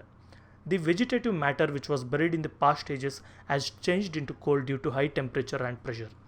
ನೋಡಿರಿ, ಕೋಲ್ ಏನಾಗಿರುತ್ತೆ, ಈಗ ಮನೇಲಿ ಸಿಗೋ ಕೋಲ್ಗೂ ಇದಕ್ಕೇನು ಡಿಫ್ರೆನ್ಸ್ ಅಂತ ಹೇಳಿದ್ರೆ, ಮನೇಲಿರೋದು ಆಲ್ರೆಡಿ ವುಡ್ನ ಸುಟ್ಬಿಟ್ಟು ನಾವು ಆ ಕೋಲ್ನ ತೊಗೊಳ್ಳೋದು, ಇದ್ದಿಲು, ಬೂದಿ ಈ ಥರ.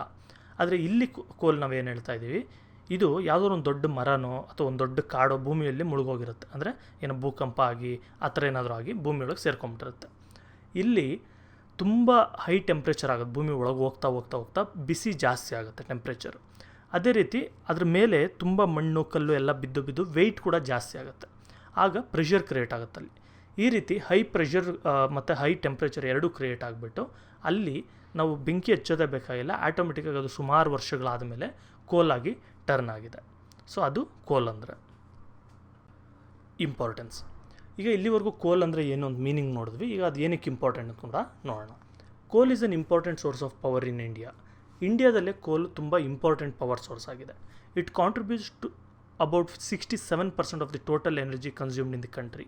ನೋಡಿ, ಟೋಟಲ್ ಎನರ್ಜಿ ಜನ್ರೇಷನ್ ಏನಾಗ್ತಾ ಇದೆ ಅದರಲ್ಲಿ, ಅಂದರೆ ನಾವೇನು ಯೂಸ್ ಮಾಡ್ತಾ ಇದ್ದೀವಿ ಎನರ್ಜಿ, ಅದರಲ್ಲಿ 67% ಅಷ್ಟು ಎನರ್ಜಿ ಈ ಕೋಲಿಂದನೇ ಬರೋವಂಥದ್ದು, ಇದ್ದಿಲಿಂದ ಬರೋವಂಥದ್ದು. ಇದ್ಲೂ ಕೂಡ ಇಂಡಿಯಾದಲ್ಲಿ ಸಿಗೋದು ಸಾಕಾಗಲ್ಲ, ನಾವು ಬೇರೆ ಕಡೆ ಆಸ್ಟ್ರೇಲಿಯಾದಿಂದೆಲ್ಲ ಕೂಡ ಇಂಪೋರ್ಟ್ ಮಾಡ್ಕೊಳ್ತಾ ಇದ್ದೀವಿ. It also provides many by products such as ammonia, ಕೋಲ್ ಟಾರ್, ಕೋಲ್ ಗ್ಯಾಸ್, ಬೆನ್ಝಾಲ್, ನ್ಯಾಫ್ಥಲಿನ್, ಸಲ್ಫರ್ ಎಕ್ಸೆಟ್ರಾ. ನೋಡಿರಿ, ಕೋಲ್ನ ನಾವು ಮೈನಿಂಗ್ ಎಲ್ಲ ಮಾಡ್ತೀವಿ, ಇದೆಲ್ಲ ಯೂಸ್ ಮಾಡ್ತೀವಿ ಅಂತ ಹೇಳಿದ್ರಲ್ಲ, ಇದ್ರ ಜೊತೆಗೆ ನಮಗೆ ಬೈ ಪ್ರಾಡಕ್ಟ್ಸ್ ಕೂಡ ಸಿಗುತ್ತೆ, ಅಂದರೆ ಅದ್ರ ಜೊತೆಗೆ ಇರೋವಂಥ ಆಬ್ಜೆಕ್ಟ್ಸ್. ಕೋಲ್ ಯೂಸ್ ಮಾಡ್ಕೊಂಡು ಕೋಲ್ ಟಾರ್ ಮಾಡ್ಬೋದು, ಕೋಲ್ ಗ್ಯಾಸ್ ಮಾಡ್ಬೋದು, ಬೆನ್ಝಾನ್, ನ್ಯಾಫ್ಥಲಿನ್ ಬಾಲ್ಸ್, ಸಲ್ಫರ್ ಇವೆಲ್ಲ ಕೂಡ ರೆಡಿ ಮಾಡ್ಬೋದು. These are used as raw materials in chemical industries. ಇವೆಲ್ಲ ಕೂಡ, ಈಗ ಸಲ್ಫರ್ ಇರ್ಬೋದು, ಇದೆಲ್ಲ ಕೂಡ ನಾವು ಕೆಮಿಕಲ್ ಇಂಡಸ್ಟ್ರೀಸಲ್ಲಿ ರಾ ಮೆಟೀರಿಯಲ್ಸ್ ಥರ ಯೂಸ್ ಮಾಡ್ತೀವಿ ಕೆಮಿಕಲ್ಸ್ ರೆಡಿ ಮಾಡೋದಕ್ಕೆ. Example dyes. ಡೈಸ್ ಅಂದರೆ ತಲೆಗೆ ಹಚ್ಕೊಳ್ಳೋ ಡೈ ಇಲ್ಲ, ಕಲ್ಲರ್ ಅಂತ ಅರ್ಥ ಡೈಸ್ಗಳಂದರೆ. ನೀವು ಏನಕ್ಕೆ ಇರ್ಬೋದು, ಪ್ಲಾಸ್ಟಿಕ್ಗೆ ಹಾಕೋ ಡೈ ಇರ್ಬೋದು, ಎಲ್ಲ ಕೂಡ ಡೈಸ್ ಅಂತಾರೆ. ಮತ್ತು ಪ್ಲಾಸ್ಟಿಕ್ಗಳು ರೆಡಿ ಮಾಡೋದಕ್ಕೆ, ಸಿಂಥೆಟಿಕ್ ಫೈಬರ್ಸ್, ಈಗ ನಾವು ಪಾಲಿಸ್ಟರ್ ಬಟ್ಟೆ ಅದೆಲ್ಲ ಹೇಳ್ತೀವಲ್ಲ ಅದನ್ನು ರೆಡಿ ಮಾಡೋದಕ್ಕೆ, ಮತ್ತು ರಬ್ಬರ್, ಈಗ ಟೈರ್ಗೆಲ್ಲ ರಬ್ಬರ್ ಇರುತ್ತಲ್ಲ, ಗಾಡಿ ಟೈರ್, ಆ ರಬ್ಬರ್ ಎಲ್ಲ ಯೂಸ್ ಮಾಡೋಕ್ಕೂ ನಾವು ಕೋಲ್ನ ಯೂಸ್ ಮಾಡ್ಕೊಳ್ತೀವಿ, ಇದ್ರ ಬೈ ಪ್ರಾಡಕ್ಟ್ಸ್ನ. Coal reserves of India are associated with 2 geological periods, namely Gondwana and tertiary coal deposits. ನೋಡಿ, ಕೋಲ್ ರಿಸರ್ವ್ಸ್ನ 2 ಥರ ನಾವು ಕನ್ಸಿಡರ್ ಮಾಡ್ತೀವಿ. ಒಂದು ಅಂದರೆ 2 ಏಜ್ ಗ್ರೂಪಿಗೆ ಸೇರಿರೋದು ಅಂತ. ಓಕೆ, ಅಂದರೆ ಗಾಂಡ್ವಾನಾ ಅಂದರೆ ಅದೊಂದು ದೊಡ್ಡ ಒಂದು ಕಾಂಟಿನೆಂಟ್ ಇತ್ತು ಮೊದಲು, ಆ ಒಂದು ಟೈಮಿಗೆ ಸೇರಿರೋಂಥ ಕೋಲ್ ಡೆಪಾಸಿಟ್ಸು, ಅಥವಾ ಮಾಮೂಲಿ ಟೆರಿಟರಿ ಕೋಲ್ deposits. However the Gondwana coal is extensive and more important. ಆದರೆ ಈ ಗಾಂಡ್ವಾನಾ ಕೋಲ್ ಅಂತ ಏನು ಕರಿತೀವಿ, ಅಂದರೆ ಆ ಟೈಮ್ ಪೀರಿಯಡಲ್ಲಿ ಡೆಪಾಸಿಟ್ ಆಗಿರೋಂಥ ಕೋಲ್ ಅಂದರೆ ಇದು ತುಂಬ ಇಂಪಾರ್ಟೆಂಟ್, ಹೌದು, ತುಂಬ ಜಾಸ್ತಿ ಕೂಡ ಯೂಸ್ ಮಾಡ್ತೀವಿ. ಸೊ ಡಿಸ್ಟ್ರಿಬ್ಯೂಷನ್ ಆ್ಯಂಡ್ ಪ್ರೊಡಕ್ಷನ್ ನೋಡೋಣ, ಎಲ್ಲೆಲ್ಲಿ ಡಿಸ್ಟ್ರಿಬ್ಯೂಟ್ ಆಗಿದೆ ಅಂತ. ನೋಡಿ, ಇದೆಲ್ಲ ಕೂಡ ನಾನು ಏನೇನು ಹೇಳಿದೆ ಅದೆಲ್ಲ ಕೂಡ ಮ್ಯಾಪ್ಸ್ ಇದೆ. ನಾನು ಮ್ಯಾಪ್ಸ್ ಪದೇ ಅದನ್ನು ಹೇಳೋಕ್ಕಾಗಲ್ಲ ಎಲ್ಲೆಲ್ಲಿ ಏನೇನಿದೆ ಅಂತ. ಮ್ಯಾಪ್ಸ್ ಅನಲೈಸ್ ಮಾಡೋದು ನೀವೇ ಕಲ್ತ್ಕೊಳ್ಳಿ. In India coal reserves are largely located in states of Jharkhand, Chhattisgarh, Odisha, Maharashtra, Madhya Pradesh, Telangana and West Bengal. ನೋಡಿ, ಈ ಒಂದು ಡಿಸ್ಟ್ರಿಕ್ಟ್ಸ್ಗಳಲ್ಲಿ ಅಥವಾ ಸ್ಟೇಟ್ಗಳಲ್ಲಿ ತುಂಬ ಜಾಸ್ತಿ ಕೋಲ್ ಡೆಪಾಸಿಟ್ಸ್ ಇರೋವಂಥದ್ದು. These states have about 96% of the total coal reserves of the country. ನೋಡಿ, ಟೋಟಲ್ ಇಂಡಿಯಾದಲ್ಲೆಲ್ಲ ಎಷ್ಟು ಕೋಲ್ ರಿಸರ್ವ್ಸ್ ಇದೆ, ಕೋಲ್ ರಿಸರ್ವ್ಸ್ ಅಂದರೆ ಭೂಮಿ ಒಳಗಿರೋಂಥ ಕೋಲ್ ಅಂತ ಅರ್ಥ, ಈಚೆ ತೆಗೆದಿರೋದೇ ಅಂತೇನಿಲ್ಲ. ಓಕೆ, ಇದರಲ್ಲಿ 96% ಅಷ್ಟು ಈ ಸ್ಟೇಟ್ಗಳಲ್ಲೇ ಇದೆ. ಅದು ಇವೆಲ್ಲ ಸ್ಟೇಟ್ಸ್ ಸೇರಿದ್ರೆ 96% ಇದೆ. ಇನ್ನು ಮಿಕ್ಕಿದ ಎಲ್ಲ ಸ್ಟೇಟ್ಸು ಸೇರಿದ್ರೆ 4% ಇರೋದು. ಕೋಲ್ deposits are also found in Assam, Meghalaya, Nagaland etcetera. ನೋಡಿ, ಅಸ್ಸಾಂ, ಮೇಘಾಲಯ ಮತ್ತು ನಾಗಾಲ್ಯಾಂಡಲ್ಲೂ ಕೂಡ ಕೋಲ್ ಡೆಪಾಸಿಟ್ಸ್ ಇದೆ, ಆದರೆ ತುಂಬ ಜಾಸ್ತಿ ಇಲ್ಲ. India is third largest producer of ಕೋಲ್ ಇನ್ ದಿ ವರ್ಲ್ಡ್. ನೋಡಿ, ಇಡೀ ಪ್ರಪಂಚದಲ್ಲಿ ನೋಡಿದ್ರೆ ಕೋಲ್ ಯಾರು ಜಾಸ್ತಿ ಪ್ರೊಡ್ಯೂಸ್ ಮಾಡ್ತಾರೆ ಅಂದರೆ ಅದು 3ನೇ ಪೊಸಿಷನಲ್ಲಿ ಇಂಡಿಯಾ ಇದೆ. ಓಕೆ, ನೆಕ್ಸ್ಟ್ ಬಂದು ಪೆಟ್ರೋಲಿಯಂ. ಏನಿದು ಪೆಟ್ರೋಲಿಯಂ ಅಂದರೆ ಏನು? ಪೆಟ್ರೋಲ್ಗೂ ಪೆಟ್ರೋಲಿಯಮ್ಗೆ ಏನಂತ ಹೇಳಿದ್ರೆ, ಪೆಟ್ರೋಲ್ ಅಂದರೆ ಪೆಟ್ರೋಲ್ ಮಾತ್ರ, ಪೆಟ್ರೋಲಿಯಂ ಅಂದರೆ ಡೀಸೆಲ್ ಅದು ಇದು ಎಲ್ಲ ಬರುತ್ತೆ ಇದರಲ್ಲಿ. Petroleum is A mineral oil which is composed of hydrocarbons. Petroleum ಅಂದರೆ ಏನು? ಇದೊಂದು ಮಿನರಲ್ ಆಯಿಲ್, ಇದು ಅಂದರೆ ಒಂದು ಆಯಿಲ್ ಅಂದ್ಕೊಳ್ಳಿ. ಇದರಲ್ಲಿ ಜಾಸ್ತಿ ಹೈಡ್ರೋಕಾರ್ಬನ್ಸ್ ಇರುತ್ತೆ. ಹೈಡ್ರೋಕಾರ್ಬನ್ಸ್ ಅಂದರೆ ಏನು? ಹೈಡ್ರೋಜನ್ ಮತ್ತು ಕಾರ್ಬನ್ ಆಟಮ್ಸ್ ಎಲ್ಲ ಸೇರಿ ಆಗಿರೋಂಥ ಒಂದು something. It is an important fuel as well as raw material for many industries. ನೋಡಿ, ಇದು ಬರೀ ಫ್ಯೂಲ್ ಮಾತ್ರ ಅಲ್ಲ, ಅಂದರೆ ಗಾಡಿಗೆ ಪೆಟ್ರೋಲ್ ಹಾಕ್ಕೊಂಡು ಓಡಿಸ್ತೀವಿ ಅದು ಮಾತ್ರ ಅಲ್ಲ, ಇದು ಎಷ್ಟೋ ಇಂಡಸ್ಟ್ರಿಗೆ ರಾ ಮೆಟೀರಿಯಲ್ ಕೂಡ ಹೌದು. It is important source of commercial energy and is largely used for transport. ಇದು ಇಂಪಾರ್ಟೆಂಟ್ ಕಮರ್ಷಿಯಲ್ ಎನರ್ಜಿ ಸೋರ್ಸ್ ಆಗಿದೆ ಮತ್ತು ತುಂಬ ಜಾಸ್ತಿ ಏನಕ್ಕೆ ಯೂಸ್ ಮಾಡ್ತೀವಿ? ಟ್ರಾನ್ಸ್ಪೋರ್ಟೇಷನ್ಗೆ. It provides raw materials for various petrochemical industries such as synthetic rubber, synthetic fibre, drugs, fertilisers, dyestuffs etcetera. ಇದು ಎಲ್ಲೆಲ್ಲಿ ಯೂಸ್ ಮಾಡ್ತೀವಿ ಇದ್ರ ಬೈ ಪ್ರಾಡಕ್ಟ್ಸ್ನ ಅಥವಾ ಇದನ್ನು? ನೋಡಿ, ಎಲ್ಲಿ ರಾ ಮೆಟೀರಿಯಲ್ ಥರ ಯೂಸ್ ಮಾಡ್ತೀವಿ ಅಂದರೆ ಇಷ್ಟೊಂದು ಪೆಟ್ರೋಕೆಮಿಕಲ್ ಇಂಡಸ್ಟ್ರೀಸ್ಗಳಲ್ಲಿ ಯೂಸ್ ಮಾಡ್ತೀವಿ. For example synthetic rubber. ಈಗ ಮಾಮೂಲಿ ರಬ್ಬರ್ ಅಂತ ಹೇಳಿದ್ರೆ ಅದು ಅಷ್ಟು ನೀವೆಲ್ಲೂ ನೋಡಿರಲ್ಲ, ಇಲ್ಲಿ ತುಂಬ ಹಳೆ ಕಾಲದಲ್ಲಿ ಇರ್ತಾಯಿತ್ತು, ಇವಾಗೆಲ್ಲ ಸಿಂಥೆಟಿಕ್ ಎರೇಸರ್ ಟೈಪಲ್ಲಿ ಇರುತ್ತೆ ಅಂದ್ಕೊಳ್ಳಿ, ಆ ಥರದ್ದು ಮಾಮೂಲಿ ರಬ್ಬರ್. ಸಿಂಥೆಟಿಕ್ ರಬ್ಬರ್ ಅಂದರೆ ಈಗ ಟೈರ್ಗಳಿಗೆ ಯೂಸ್ ಮಾಡ್ತಾರೆ ಮತ್ತು ಬೇರೆ ಬೇರೆ ಕವರಿಂಗ್ಗಳೆಲ್ಲ ಯೂಸ್ ಮಾಡ್ತಾರಲ್ಲ, ಅದು ಸಿಂಥೆಟಿಕ್ ರಬ್ಬರ್. ಅಂಥದ್ರಲ್ಲಿ ಸಿಂಥೆಟಿಕ್ ಫೈಬರ್ಸಲ್ಲಿ ಅಂದರೆ ಬಟ್ಟೆ ಯಾವ್ಯಾವ್ದು ಬರುತ್ತೆ, ಈ ಪಾಲಿಸ್ಟರ್ ಆ ಟೈಪೆಲ್ಲ ಅದರಲ್ಲಿ ಯೂಸ್ ಮಾಡ್ತಾರೆ. ಡ್ರಗ್ಸ್ ಅಂದರೆ ಈ ಗಾಂಜಾ ಅದು ಇದು ಸೇರ್ತಾರಲ್ಲ, ಅದಲ್ಲ. ಡ್ರಗ್ಸ್ ಅಂದರೆ ಮೆಡಿಸಿನ್ ಅಂತ ಆ್ಯಕ್ಚುಲಿ, ಆ ಮೆಡಿಸಿನ್ಗಳಲ್ಲಿ ಯೂಸ್ ಮಾಡ್ತಾರೆ. ಫರ್ಟಿಲೈಸರ್ ಅಂದರೆ ಹೊಲ್ಗೆ ತುಂಬ ಚೆನ್ನಾಗಿ ಬೆಳೆ ಬೆಳೀಲಿ ಅಂತಂದ್ಬಿಟ್ಟು ಫರ್ಟಿಲೈಸರ್ ಹಾಕ್ತಾರಲ್ಲ ಅದರಲ್ಲಿ. ಮತ್ತು ಡೈಸ್ಟಫ್ ಅಂದರೆ ಡೈ ಅಂದರೆ ಕಲರ್, ಅದು ಹೇಳಿದ್ನಲ್ಲ ಅದು. ಇವೆಲ್ಲದರಲ್ಲೂ ಕೂಡ ಪೆಟ್ರೋಲಿಯಂ ಯೂಸ್ ಆಗುವಂಥದ್ದು. ಡಿಸ್ಟ್ರಿಬ್ಯೂಷನ್. ಈಗ ಎಲ್ಲೆಲ್ಲಿ ಡಿಸ್ಟ್ರಿಬ್ಯೂಷನ್ ಆಗಿದೆ? ಈಗ ಇಂಡಿಯಾದಲ್ಲಿ ಪೆಟ್ರೋಲ್ ಸಿಗುತ್ತಾ? ಆಲ್ಮೋಸ್ಟ್ ಅಲ್ಲಿ ಎಲ್ಲ ಹೇಳೋದು ಇಂಡಿಯಾದಲ್ಲಿ ಸಿಗಲ್ಲ, ನಾವು ಬೇರೆ ದೇಶದಿಂದ ತೊಗೊಳ್ತೀವಿ ಅಂತ. ತಪ್ಪು. ಇಂಡಿಯಾದಲ್ಲಿ ಕೂಡ ಸಿಗುತ್ತೆ, ಆದರೆ ನಮಗೆ ಬೇಕಾಗಿರೋಷ್ಟು ಸಿಗಲ್ಲ. ಒಂದು 5% ಸಿಕ್ಕಿದ್ರೆ ಹೆಚ್ಚು. In India most of the petroleum reserves R found in Bombay high and in the States of Gujarat, Assam, Andhra Pradesh and Tamil Nadu. ತುಂಬ ಜಾಸ್ತಿ ಪೆಟ್ರೋಲ್ ಎಲ್ಲಿ ಸಿಗುತ್ತೆ ಇಂಡಿಯಾದಲ್ಲಿ ಅಂದರೆ ಈ ಒಂದು ಬಾಂಬೆ ಹೈ ಅಂತ ಏನು ಕರಿತೀವಿ, ಈ ಜಾಗದಲ್ಲಿ ಸಮುದ್ರದೊಳಗೆ. Bombay High oil field extend in Arabian sea near to Mumbai as the largest reserves of petroleum and as the highest production of crude oil in India. Almost all ಇಂಡಿಯಾದಲ್ಲಿ ಸಿಗುವಂಥ ಪೆಟ್ರೋಲ್ ಎಲ್ಲ ಕೂಡ ಮ್ಯಾಕ್ಸಿಮಮ್ ಬರೋದು ಈ ರೀಜನಲ್ಲೇ. ಅದು ಏನಕ್ಕೂ ಸಾಕಾಗಲ್ಲ ಇಂಡಿಯಾಗೆ. Gujarat is the second leading oil producing area in India. ನೋಡಿ, ಗುಜರಾತ್ ಬಂದು second leading oil producing area. ಯಾಕಂದರೆ ಇದೆಲ್ಲ ಒಂದೇ ರೀಜನಲ್ಲಿದ್ರೂ ಇದಿಷ್ಟು ಮಹಾರಾಷ್ಟ್ರ ಆಗುತ್ತೆ. ನೋಡಿ, ಇದು ಸಮುದ್ರದಲ್ಲಿರೋದು ಮಹಾರಾಷ್ಟ್ರ ಸ್ಟೇಟ್ಗೆ ಸೇರುತ್ತೆ. ಇನ್ನು ಮಹಾರಾಷ್ಟ್ರ ಒಳಗೆ ಯಾವುದೂ ಇಲ್ಲ. ಓಕೆ, ಮತ್ತು ಗುಜರಾತಲ್ಲಿ ಒಂದು ಸ್ವಲ್ಪ ಕೋಸ್ಟಲ್ ರೀಜನಲ್ಲಿ ಇಲ್ಲೆಲ್ಲ ಕೂಡ ಒಂದು ಸ್ವಲ್ಪ ಏರಿಯಾಸ್ ಇದೆ, ಆದರೆ ಇಲ್ಲಿ ಸಿಗುವಷ್ಟು ಇನ್ನೆಲ್ಲೂ ಸಿಗಲ್ಲ. ಅದಕ್ಕೆ Gujarat second position. It's important oil fields are Ankleshwar, Cambay, Kalol, Navagaon and Mehsana. ಇಷ್ಟು ಜಾಗದಲ್ಲಿ ಆಯಿಲ್ಗಳು ಸಿಗುತ್ತೆ. Petroleum was first discovered in India at Makum in Assam. ನೋಡಿ, ಆದರೆ ಇಲ್ಲಿ ಜಾಸ್ತಿ ಸಿಕ್ಕಿದ್ರು ಕೂಡ ಮೊದಲು ಪೆಟ್ರೋಲ್ನ ಇಲ್ಲಿ ಸಿಗುತ್ತೆ ಅಂತ ಡಿಸ್ಕವರ್ ಮಾಡಲಿಲ್ಲ. ಮೊದಲು ಸಿಕ್ಕಿದ್ದು ಬಂದು ಅಸ್ಸಾಂ ಜಾಗದಲ್ಲಿ. Okay, formerly Assam was the leading producer of crude oil. ನೋಡಿ, ಮೊದಲು ಅಸ್ಸಾಮಲ್ಲೇ ತುಂಬ ಜಾಸ್ತಿ ಕ್ರೂಡ್ ಆಯಿಲ್ ಎಲ್ಲ ಸಿಗ್ತಾ ಇದ್ದಿದ್ದು. Now it ranks third. ಆದರೆ ಈಗ ಫಸ್ಟ್ ಮಹಾರಾಷ್ಟ್ರ ಇದೆ, ಆಮೇಲೆ ಗುಜರಾತ್, ಆಮೇಲೆ ಅಸ್ಸಾಂ ಆಗಿದೆ. The main oil fields are Digboi, Naharkatiya, Moran, Hugrijan, Sibsagar, Rudrasagar etcetera. ಈ ಜಾಗಗಳಲ್ಲಿ ಆಯಿಲ್ ಫೀಲ್ಡ್ಸ್ ಇರುವಂಥದ್ದು. The other oil fields are located in the basin and deltas of Godavari, the Krishna and Kaveri river. ಇದಷ್ಟೇ ಅಲ್ಲದೆ ಈ ಕಾವೇರಿ, ಗೋದಾವರಿ, ಕೃಷ್ಣಾ ನದಿಗಳೇನಿದೆ ಇದರ ಬೇಸಿನ್ಸಲ್ಲೂ ಕೂಡ ಒಂದು ಆಯಿಲ್ ಫೀಲ್ಡ್ಸ್ ಮಾಡ್ಬೋದು ಅನ್ನೋಂಗೆ ಡಿಸ್ಕವರ್ ಮಾಡಿದ್ದಾರೆ. ಅಂದರೆ ಇಲ್ಲಿ ನಡೀತಾ ಇದೆ, ಆಯಿಲ್ ಫೀಲ್ಡ್ಗೆ ಸರ್ಚ್ ಮಾಡಬೇಕು ಆ್ಯಕ್ಚುಲಿ ಆಯಿಲ್ ಎಕ್ಸ್ಟ್ರಾಕ್ಟ್ ಮಾಡೋದಕ್ಕೆ, ಅದೆಲ್ಲ ನಡೀತಾ ಇದೆ. ಒಂದೆರಡು ಕಡೆ ಆಯಿಲ್ ಕೂಡ ತೆಗಿತಾ ಇದ್ದಾರೆ. India is not a significant producer of petroleum. ನೋಡಿ, ಇಂಡಿಯಾ ಬಂದು ಅಷ್ಟು ಇಂಪಾರ್ಟೆಂಟ್ ಏನು ಪ್ರೊಡ್ಯೂಸರ್ ಅಲ್ಲ, ನಮಗೇನು ಅಷ್ಟು ಆಯಿಲು ನಮ್ಮಲ್ಲಿಲ್ಲ. It has to import a large quantity of petroleum to meet its requirements. ನಮಗೆ ಬೇಕಾಗಿರೋಷ್ಟು ಪೆಟ್ರೋಲ್ನ ನಮಗೆ ಸಿಗದೇ ಇರೋದ್ರಿಂದ ನಾವು ಬೇರೆ ದೇಶಗಳಿಂದ ತುಂಬ ಜಾಸ್ತಿ ಪೆಟ್ರೋಲಿಯಂನ ಇಂಪೋರ್ಟ್ ಮಾಡ್ಕೊಳ್ತೀವಿ. ಹೈಡ್ರೋ ಎಲೆಕ್ಟ್ರಿಸಿಟಿ, ಈಗ ಕೋಲ್ ಆಯಿತು, ಅದೇನು ಅಂತ ಅರ್ಥ ಆಯ್ತು ನಿಮಗೆ. ಪೆಟ್ರೋಲಿಯಂ ಆಯಿತು, ಅದೇನು ಅಂತ ಅರ್ಥ ಆಯಿತು. ನೆಕ್ಸ್ಟ್ ಬಂದು hydro electricity.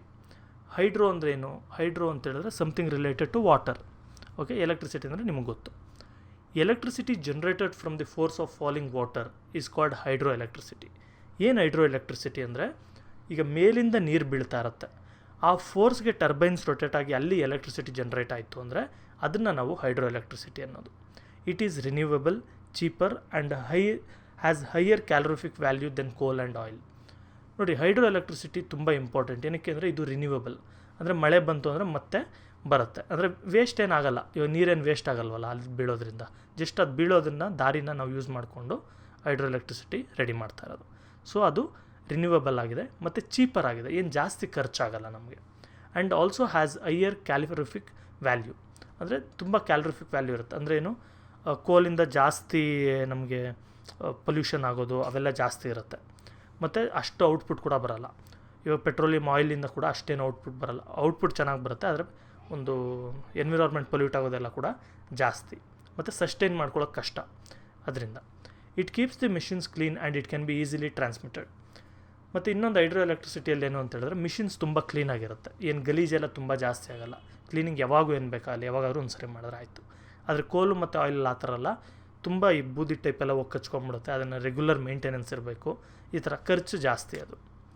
India does not have adequate fossil fuels such as oil, coal and natural gas. ನೋಡಿ, ಇಂಡಿಯಾದಲ್ಲಿ fossil fuels, oil, coal, natural gas ಇದು ಯಾವುದೂ ಕೂಡ ಬೇಕಾಗಿರೋಷ್ಟು ಇಲ್ಲವೇ ಇಲ್ಲ. Hence there is the need to develop hydel power. ಅದಕ್ಕೇ, ಆದರೆ ಇಂಡಿಯಾಗೆ ಈ ಹೈಡ್ರೋ ಎಲೆಕ್ಟ್ರಿಸಿಟಿ ಪವರ್, ಹೈಡಲ್ ಅಂದರೆ ಹೈಡ್ರೋ ಎಲೆಕ್ಟ್ರಿಸಿಟಿ ಅಂತ, ಈ ಹೈಡಲ್ ಪವರ್ನ ಜನ್ರೇಷನ್ ಮಾಡೋದಕ್ಕೆ ತುಂಬ ಒಳ್ಳೊಳ್ಳೆ ಜಾಗಗಳಿದೆ ಇಂಡಿಯಾದಲ್ಲಿ. ಸೊ ಅದನ್ನೆಲ್ಲ ಯೂಸ್ ಮಾಡ್ಕೊಂಡು ನಾವು ಕರೆಕ್ಟಾಗಿ ಹೈಡ್ರೋ ಎಲೆಕ್ಟ್ರಿಸಿಟಿನ ಜನ್ರೇಟ್ ಮಾಡಬೇಕು. Besides the factors favourable for development of hydel power R found in India. ಜೊತೆಗೆ ಇದಕ್ಕೆ ಬೇಕಾಗಿರೋಂಥ ಎಲ್ಲ ಫ್ಯಾಕ್ಟರ್ಸ್ ಕೂಡ ಇಂಡಿಯಾದಲ್ಲಿ ಇದೆ. ದೊಡ್ಡ ದೊಡ್ಡ ಬೆಟ್ಟಗಳು, ದೊಡ್ಡ ದೊಡ್ಡ ನದಿಗಳು ಎಲ್ಲ ಕೂಡ ಇದೆ. ಅದರಿಂದ ಇದ್ರ ಮೇಲೆ ನಾವು ತುಂಬ ಇಂಪಾರ್ಟೆನ್ಸ್ ಕೊಡಬೇಕು. The first hydro electricity power plant in India was installed at Darjeeling in West Bengal. ನೋಡಿರಿ, ಮೊದಲು ಹೈಡ್ರೋ ಎಲೆಕ್ಟ್ರಿಸಿಟಿ ಪವರ್ ಪ್ಲಾಂಟ್ ಎಲ್ಲಿ ಶುರುವಾಗಿದ್ದು, ಡಾರ್ಜಿಲಿಂಗ್ ಅಂತ ಒಂದು ಜಾಗ ಇದೆ ವೆಸ್ಟ್ ಬೆಂಗಾಲ್. ಅದು ಆ್ಯಕ್ಚುಲಿ ನಿಮ್ಮ ಮ್ಯಾಪಲ್ಲಿ ತೋರಿಸ್ತೀನಿ ನೋಡಿ, ಈ ಥರ ಬರುತ್ತಲ್ಲ, ಇಂಥ ಜಾಗದಲ್ಲಿ ಬರೋವಂಥದ್ದು. ವೆಸ್ಟ್ ಬೆಂಗಾಲ್ ಬಂದು ಇಲ್ಲಿಂದನೂ ಬರುತ್ತೆ, ಅದಕ್ಕೆ ಕನ್ಫ್ಯೂಸ್ ಆಗಬೇಡಿ ಮ್ಯಾಪ್ ನೋಡಿದಾಗ. ಸರ್ ವೆಸ್ಟ್ ಬೆಂಗಾಲ್ ಹೇಳಿದ್ರು, ಇದೇನೋ ಬೇರೆ ಎಲ್ಲೋ ತೋರಿಸ್ತಾ ಇದೆ ಅಂತ. ಅದು ಆ್ಯಕ್ಚುಲಿ ಒಂದೇ ಸ್ಟೇಟ್ ಅದು. The important hydel power generation stations are. ಈಗ ಇನ್ನು ಎಲ್ಲೆಲ್ಲಿ ಅಂದರೆ ಈಗ ಕರ್ನಾಟಕ ಇರ್ಬೋದು, ತಮಿಳ್ನಾಡಲ್ಲಿರ್ಬೋದು, ಎಲ್ಲೆಲ್ಲಿ ತುಂಬ ಜಾಸ್ತಿ ಪವರ್ ಜನ್ರೇಷನ್ ಮಾಡ್ತಾ ಇದ್ದಾರೆ ಅಥವಾ ಇಂಪಾರ್ಟೆಂಟ್ ಜಾಗಗಳು.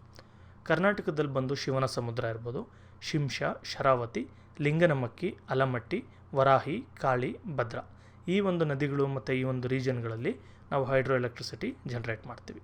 ಅದೇ ರೀತಿ ತಮಿಳ್ನಾಡಲ್ಲಿ ಬಂದು ಮೆಟ್ಟೂರ್, ಪೈಕಾರ, ಪಾಪನಾಶನಂ, ಪೆರಿಯಾರ್, ಮೋಯಾರ್ ಕುಂಡ, ಸುರುಲಿಯಾರ್, ಕೊಡಯಾರ್, ಸೊಲಯಾರ್ ಈ ಜಾಗಗಳಲ್ಲಿ ತಮಿಳ್ನಾಡಲ್ಲಿ ಪ್ರೊಡ್ಯೂಸ್ ಮಾಡ್ತಾರೆ. ಮಹಾರಾಷ್ಟ್ರದಲ್ಲೂ ಕೂಡ ಕೊಯ್ನಾ, ಕೊಪ್ಪೋಲಿ, ಬೋಲಾ, ಬಿವ್ಪುರಿ, ಬೀರಾ ಈ ಜಾಗದಲ್ಲಿ ಎಲ್ಲ ಜಾಗಗಳ ಹೆಸರುಗಳು ನೀವು ನೋಡ್ಕೊಳ್ಬೋದು.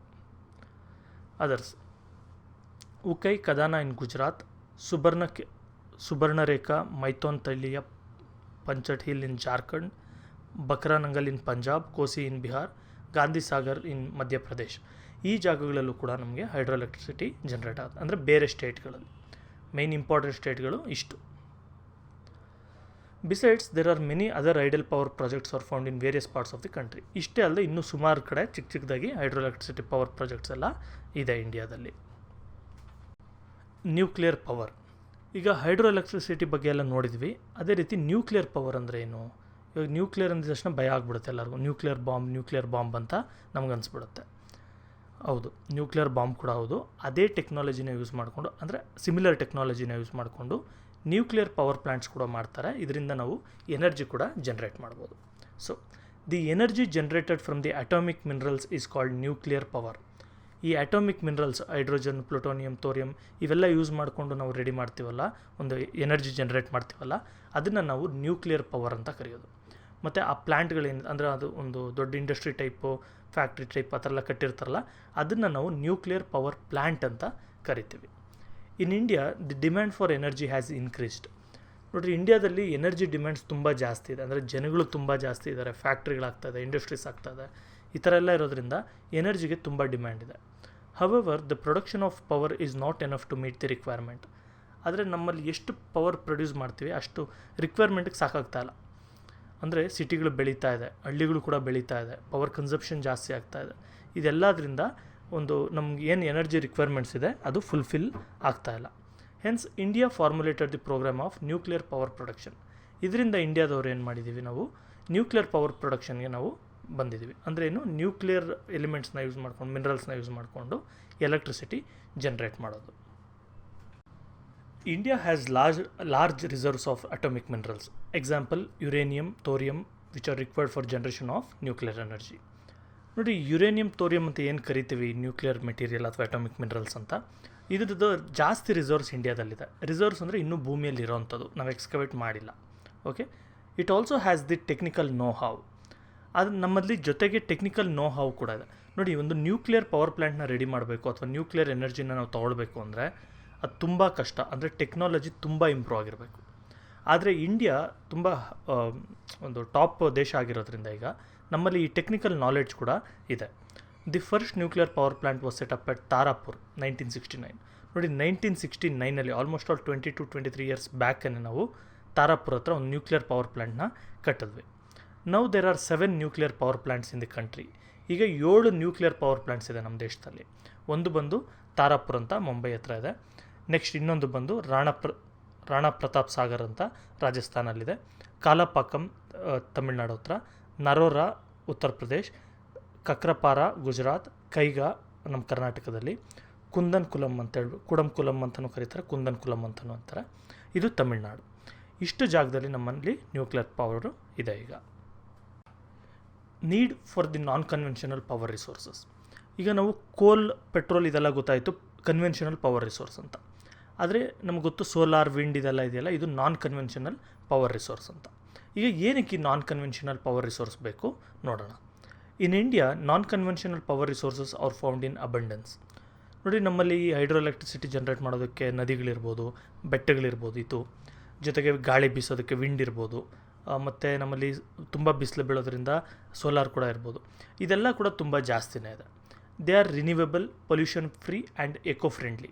ನೋಡಿ, ಎಲ್ಲ ರಿಸೋರ್ಸ್ಗಳು ಕೂಡ ರಿನ್ಯೂವೇಬಲ್ ಆಗಿದೆ. ಅಂದರೆ ನೀರು ಬಿದ್ದು ಏನು ವೇಸ್ಟ್ ಆಗಲ್ಲವಲ್ಲ, ಬಿದ್ದರೂ ಮಾಮೂಲಿ ಹರ್ಕೊಂಡು ಹೋಗುತ್ತೆ ಈ ಥರ. ಮತ್ತು ಸೋಲಾರ್ ಇರ್ಬೋದು, ಏನಾದರೂ ಖಾಲಿ ಆಗೋಗುತ್ತಾ? ಇಲ್ಲ, ಖಾಲಿ ಆಗುವಂಥವು ಯಾವುವು ಇಲ್ಲ ಇವು. ಮತ್ತು ಪೊಲ್ಯೂಷನ್ ಫ್ರೀ ಆಗಿರುತ್ತೆ. ಅಂದರೆ ಸೋಲಾರಿಂದ ಜನ್ರೇಟ್ ಆಗೋ ಎಲೆಕ್ಟ್ರಿಸಿಟಿಯಲ್ಲಿ ಏನು ಪೊಲ್ಯೂಷನ್ ಬರುತ್ತೆ? ಹೊಗೆ ಬರುತ್ತಾ? ಈಗ ಸೋಲಾರ್ ಯೂಸ್ ಮಾಡಿ ಯಾವ್ದಾದ್ರು ಗಾಡಿ ಓಡಿಸ್ತಾ ಇದ್ವಿ, ಎಲೆಕ್ಟ್ರಿಕಲ್ ಗಾಡಿ ಅಂದರೆ ಅದರಲ್ಲಿ ಏನೂ ಕೂಡ ಪೊಲ್ಯೂಷನ್ ಆಗೋಲ್ಲ, ಹೊಗೆ ಕೂಡ ಬರೋಲ್ಲ, ಅದರಲ್ಲಿ ತುಂಬ ಲೋ ಮೇಂಟೆನೆನ್ಸ್, ಮತ್ತು ಎಕೋ ಫ್ರೆಂಡ್ಲಿ ಕೂಡ ಆಗಿರುತ್ತೆ. ಅಂದರೆ ಎನ್ವಿರಾನ್ಮೆಂಟ್ಗೆ ಏನೂ ತೊಂದರೆ ಕೂಡ ಆಗೋದಿಲ್ಲ. They can be conveniently supplied to urban as well as rural areas. ನೋಡಿ, ಈ ಥರ ಅರ್ಬನ್ ಏರಿಯಾಸ್ ಇರ್ಬೋದು, ರೂರಲ್ ಏರಿಯಾಸ್ ಇರ್ಬೋದು, ಎಲ್ಲ ಕಡೆ ಕೂಡ ಸಪ್ಲೈ ಮಾಡ್ಬೋದು. ಈಗ ಒಂದು ತುಂಬ ಹಳ್ಳಿ ಪ್ರದೇಶ ಇರುತ್ತೆ ಅಂದ್ಕೊಳ್ಳಿ, ಅಲ್ಲಿಗೆ ನಾವೇನಾದರೂ ಎಲೆಕ್ಟ್ರಿಸಿಟಿ ಮಾಮೂಲಿಯಾಗಿ ಸಪ್ಲೈ ಮಾಡಬೇಕು ಅಂದರೆ ಕಂಬಗಳು ಹಾಕಬೇಕು, ವೈರ್ಗಳು ಹಾಕಬೇಕು, ರೋಡ್ ತೋಡಬೇಕು, ಇದರ ತುಂಬ ದೊಡ್ಡ ಪ್ರೋಸೆಸ್. ಅದೇ ನಾವು ಸೋಲಾರು, ವಿಂಡ್ ಏನಾದರೂ ಯೂಸ್ ಮಾಡಿದ್ವಿ ಅಂದ್ಕೊಳ್ಳಿ, ಅಲ್ಲೇ ಒಂದು ಸೋಲಾರ್ ಪ್ಲ್ಯಾಂಟ್ನ ಏನಾದರೂ ಒಂದು ಎಸ್ಟಾಬ್ಲಿಷ್ ಮಾಡಿದ್ರೆ ಹಳ್ಳಿಗೆಲ್ಲ ಆಟೋಮೆಟಿಕ್ಕಾಗಿ ಎಲೆಕ್ಟ್ರಿಸಿಟಿ ಸಪ್ಲೈ ಆಗುತ್ತೆ. They are capable of meeting the requirements of power in India.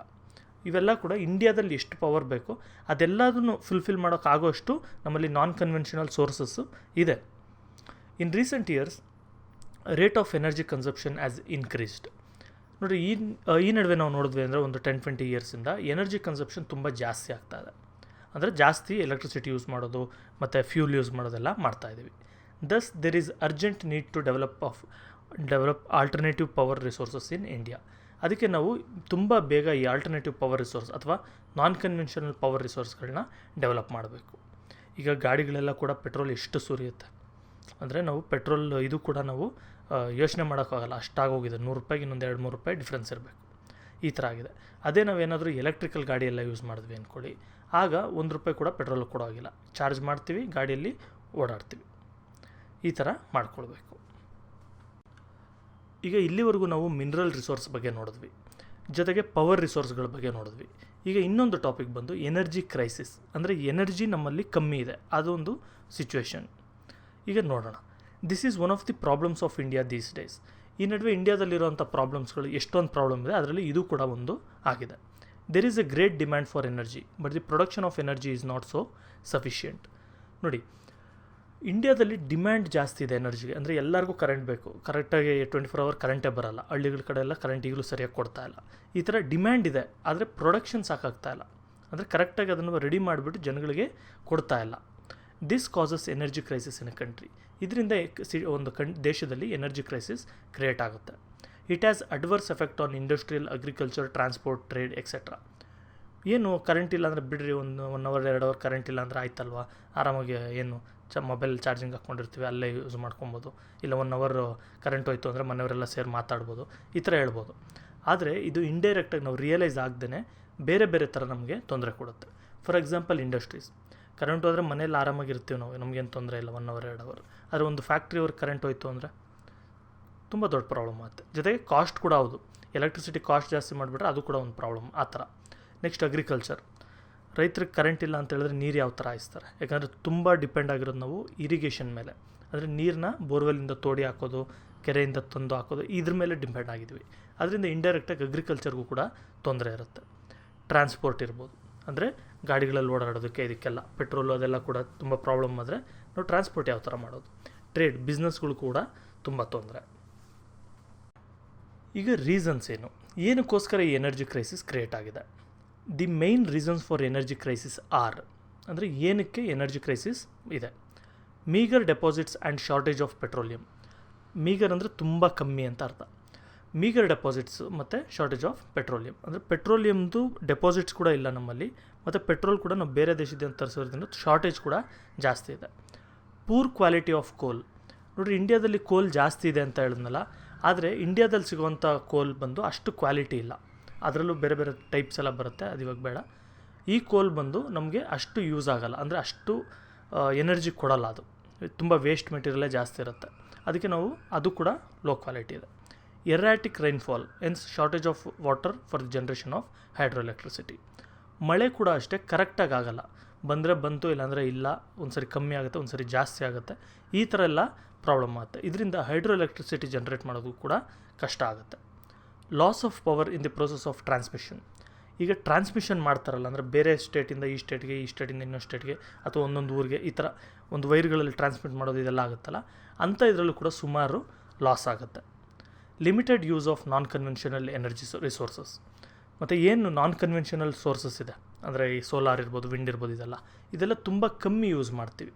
Just ನಿಮ್ಮ ಮನೆ ಮೇಲೆ ಹೋಗಿ ನಿಂತ್ಕೊಂಡು ನೋಡಿ ಎಷ್ಟು ಜನದ ಮನೆಗಳಲ್ಲಿ ಸೋಲಾರ್ ಇದೆ ಅಂತ, ಅಥವಾ ಹಳ್ಳಿ ಕಡೆ ಇದ್ದರೆ ಇದು ನಿಂತ್ಕೊಂಡು ನೋಡಿ ಎಷ್ಟು ಕಡೆ ವಿಂಡು ಒಂದು ಟವರ್ ಹಾಕಿ ಒಂದು ಫ್ಯಾನ್ ಟೈಪ್ ಎಲ್ಲ ಮಾಡಿರ್ತಲ್ಲ, ಅದು ಎಷ್ಟು ಕಡೆ ಇದೆ ಅಂತ, ತುಂಬ ಕಮ್ಮಿ ಇದೆ. ಅದರಿಂದ ಇದೆಲ್ಲ ಕಮ್ಮಿ ಯೂಸ್ ಮಾಡ್ತಾ ಇರೋದ್ರಿಂದ ಕನ್ವೆನ್ಷನಲ್ ಸೋರ್ಸಸ್ ಜಾಸ್ತಿ ಯೂಸ್ ಮಾಡ್ತಾ ಇದ್ದೀವಿ, ಅದರಿಂದ ಡೈರೆಕ್ಟಾಗಿ ಎನರ್ಜಿ ಕ್ರೈಸಿಸ್ ಕ್ರಿಯೇಟ್ ಆಗ್ತಾ ಇದೆ. ಸೊ ರೆಮಿಡೀಸ್ ಅಂದರೆ ಕ್ಯೂರ್ ಅಥವಾ ಸೊಲ್ಯೂಷನ್ ಏನು ಮಾಡಬೇಕು ಎನರ್ಜಿ ಕ್ರೈಸಿಸಿಂದ ತಪ್ಪಿಸ್ಕೊಳ್ಳೋಕ್ಕೆ? Measures to solve the energy crisis are: increase the production of petroleum and coal ಮತ್ತು ಪೆಟ್ರೋಲಿಯಂ ಪ್ರೊಡಕ್ಷನ್ನ ಇನ್ಕ್ರೀಸ್ ಮಾಡುವಂಥದ್ದು. ಇದು ಆಗದೇ ಇರೋ ಕೆಲಸ, ಕಷ್ಟ ಇದು. Steps to be taken to have substitutes for oil and coal. ಇದು ಆಗೋವಂಥ ಕೆಲಸ. ಈಗ ಆಯಿಲ್ನ ಮತ್ತು ಕೋಲ್ನ ಎಲ್ಲಿ ಯೂಸ್ ಮಾಡ್ತೀವಿ ಜಾಸ್ತಿ? ಒಂದು ಎಲೆಕ್ಟ್ರಿಸಿಟಿ ಜನ್ರೇಷನ್ಗೆ ಯೂಸ್ ಮಾಡ್ತೀವಿ, ಇನ್ನೊಂದು ಗಾಡಿಗಳು ಓಡಿಸೋದಕ್ಕೆ ಯೂಸ್ ಮಾಡ್ತೀವಿ. ಇದನ್ನು ನಾವು ಕರೆಕ್ಟಾಗಿ ಯೂಸ್ ಮಾಡಿ ಅಥವಾ ಅದಕ್ಕೆ ಸಬ್ಸ್ಟಿಟ್ಯೂಟ್ ಕ್ರಿಯೇಟ್ ಮಾಡಿದ್ರೆ, ಅಂದರೆ ಈಗ ಕರೆಂಟ್ಗೋಸ್ಕರ ಅಂದರೆ ನಾವು ಸೋಲಾರ್, ವಿಂಡ್ ಇದೆಲ್ಲ ಹಾಕಿದ್ರೆ ನಮ್ಗೆ ಅಲ್ಲಿ ಅದು ಸೇವ್ ಆಗುತ್ತೆ. ಜೊತೆಗೆ ಪೆಟ್ರೋಲ್ ಅದೆಲ್ಲದ್ರ ಬದಲು ಎಲೆಕ್ಟ್ರಿಸಿಟಿನೇ ಯೂಸ್ ಮಾಡಿದ್ರೆ, ಅಂದರೆ ಎಲೆಕ್ಟ್ರಿಕ್ ಗಾಡಿ ಇದೆಲ್ಲ, ಆಗ ನಮಗೆ ಪೆಟ್ರೋಲ್ ಮೇಲೆ ಡಿಪೆಂಡೆನ್ಸಿ ಕೂಡ ಕಮ್ಮಿ ಆಗುತ್ತೆ. Importance must be given to increase water power generation. ಮತ್ತು ಇಂಡಿಯಾದಲ್ಲಿ ಹೈಡಲ್ ಪವರ್ಗೆ ಅಥವಾ ಹೈಡ್ರೋ ಎಲೆಕ್ಟ್ರಿಕ್ ಪವರ್ಗೆ ತುಂಬ ಒಳ್ಳೆ ಸ್ಪಾಟ್ಗಳಿದೆ. ಅದನ್ನೆಲ್ಲದನ್ನು ಯೂಸ್ ಮಾಡಿಕೊಂಡು ಯಾವುದು ವೇಸ್ಟ್ ಮಾಡದೆ ಎಲ್ಲ ಕಡೆ ಕೂಡ ಹೈಡ್ರೋ ಎಲೆಕ್ಟ್ರಿಸಿಟಿ ಜನ್ರೇಟ್ ಮಾಡಬೇಕು. Greater use of non conventional sources of energy. ಜೊತೆಗೆ ವಿಂಡ್, ಸೋಲಾರ್ ಇದೆಲ್ಲ ಇದೆಯಲ್ಲ, ಇದನ್ನು ಕೂಡ ನಾವು ಜಾಸ್ತಿ ಯೂಸ್ ಮಾಡಿದ್ರೆ ಆಗ ನಮಗೆ ಈ ಎನರ್ಜಿ ಕ್ರೈಸಿಸಿಂದ ನಾವು ಈಚೆ ಬರ್ಬೋದು. ಯಾಕಂದರೆ ಇದಕ್ಕೆ ಲಿಮಿಟ್ ಇಲ್ಲ. ಸೋಲಾರ್ ಎಷ್ಟು ಬೇಕಾದ್ರೂ ಹಾಕ್ಕೊಳ್ಳಿ, ಯಾರು ಬೇಡ ಅನ್ನಲ್ಲ. ಅದೇನು ಖಾಲಿ ಆಗೋಲ್ಲ, ಇನ್ನೊಂದಾಗಲ್ಲ. ಅದಕ್ಕೆ ತುಂಬ ಜಾಸ್ತಿ ಅದನ್ನು ಯೂಸ್ ಮಾಡಬೇಕಾಗತ್ತೆ. ಸೊ ಇಲ್ಲಿಗೆ ಈ ಲೆಸನ್ ಕಂಪ್ಲೀಟ್ ಆಯಿತು. ನಿಮ್ಮ ಕ್ಲಾಸ್ ವರ್ಕ್ಸ್ ಎಲ್ಲ ಕೂಡ teachkarnataka.com ಅಲ್ಲಿ ಹೋದ್ರೆ ವೆಬ್ಸೈಟಲ್ಲಿ ಕ್ಲಾಸ್ ವರ್ಕ್ ಸಿಗುತ್ತೆ, ನೋಡಿಕೊಂಡು ಬರಿಬೋದು. ಬಾಯ್.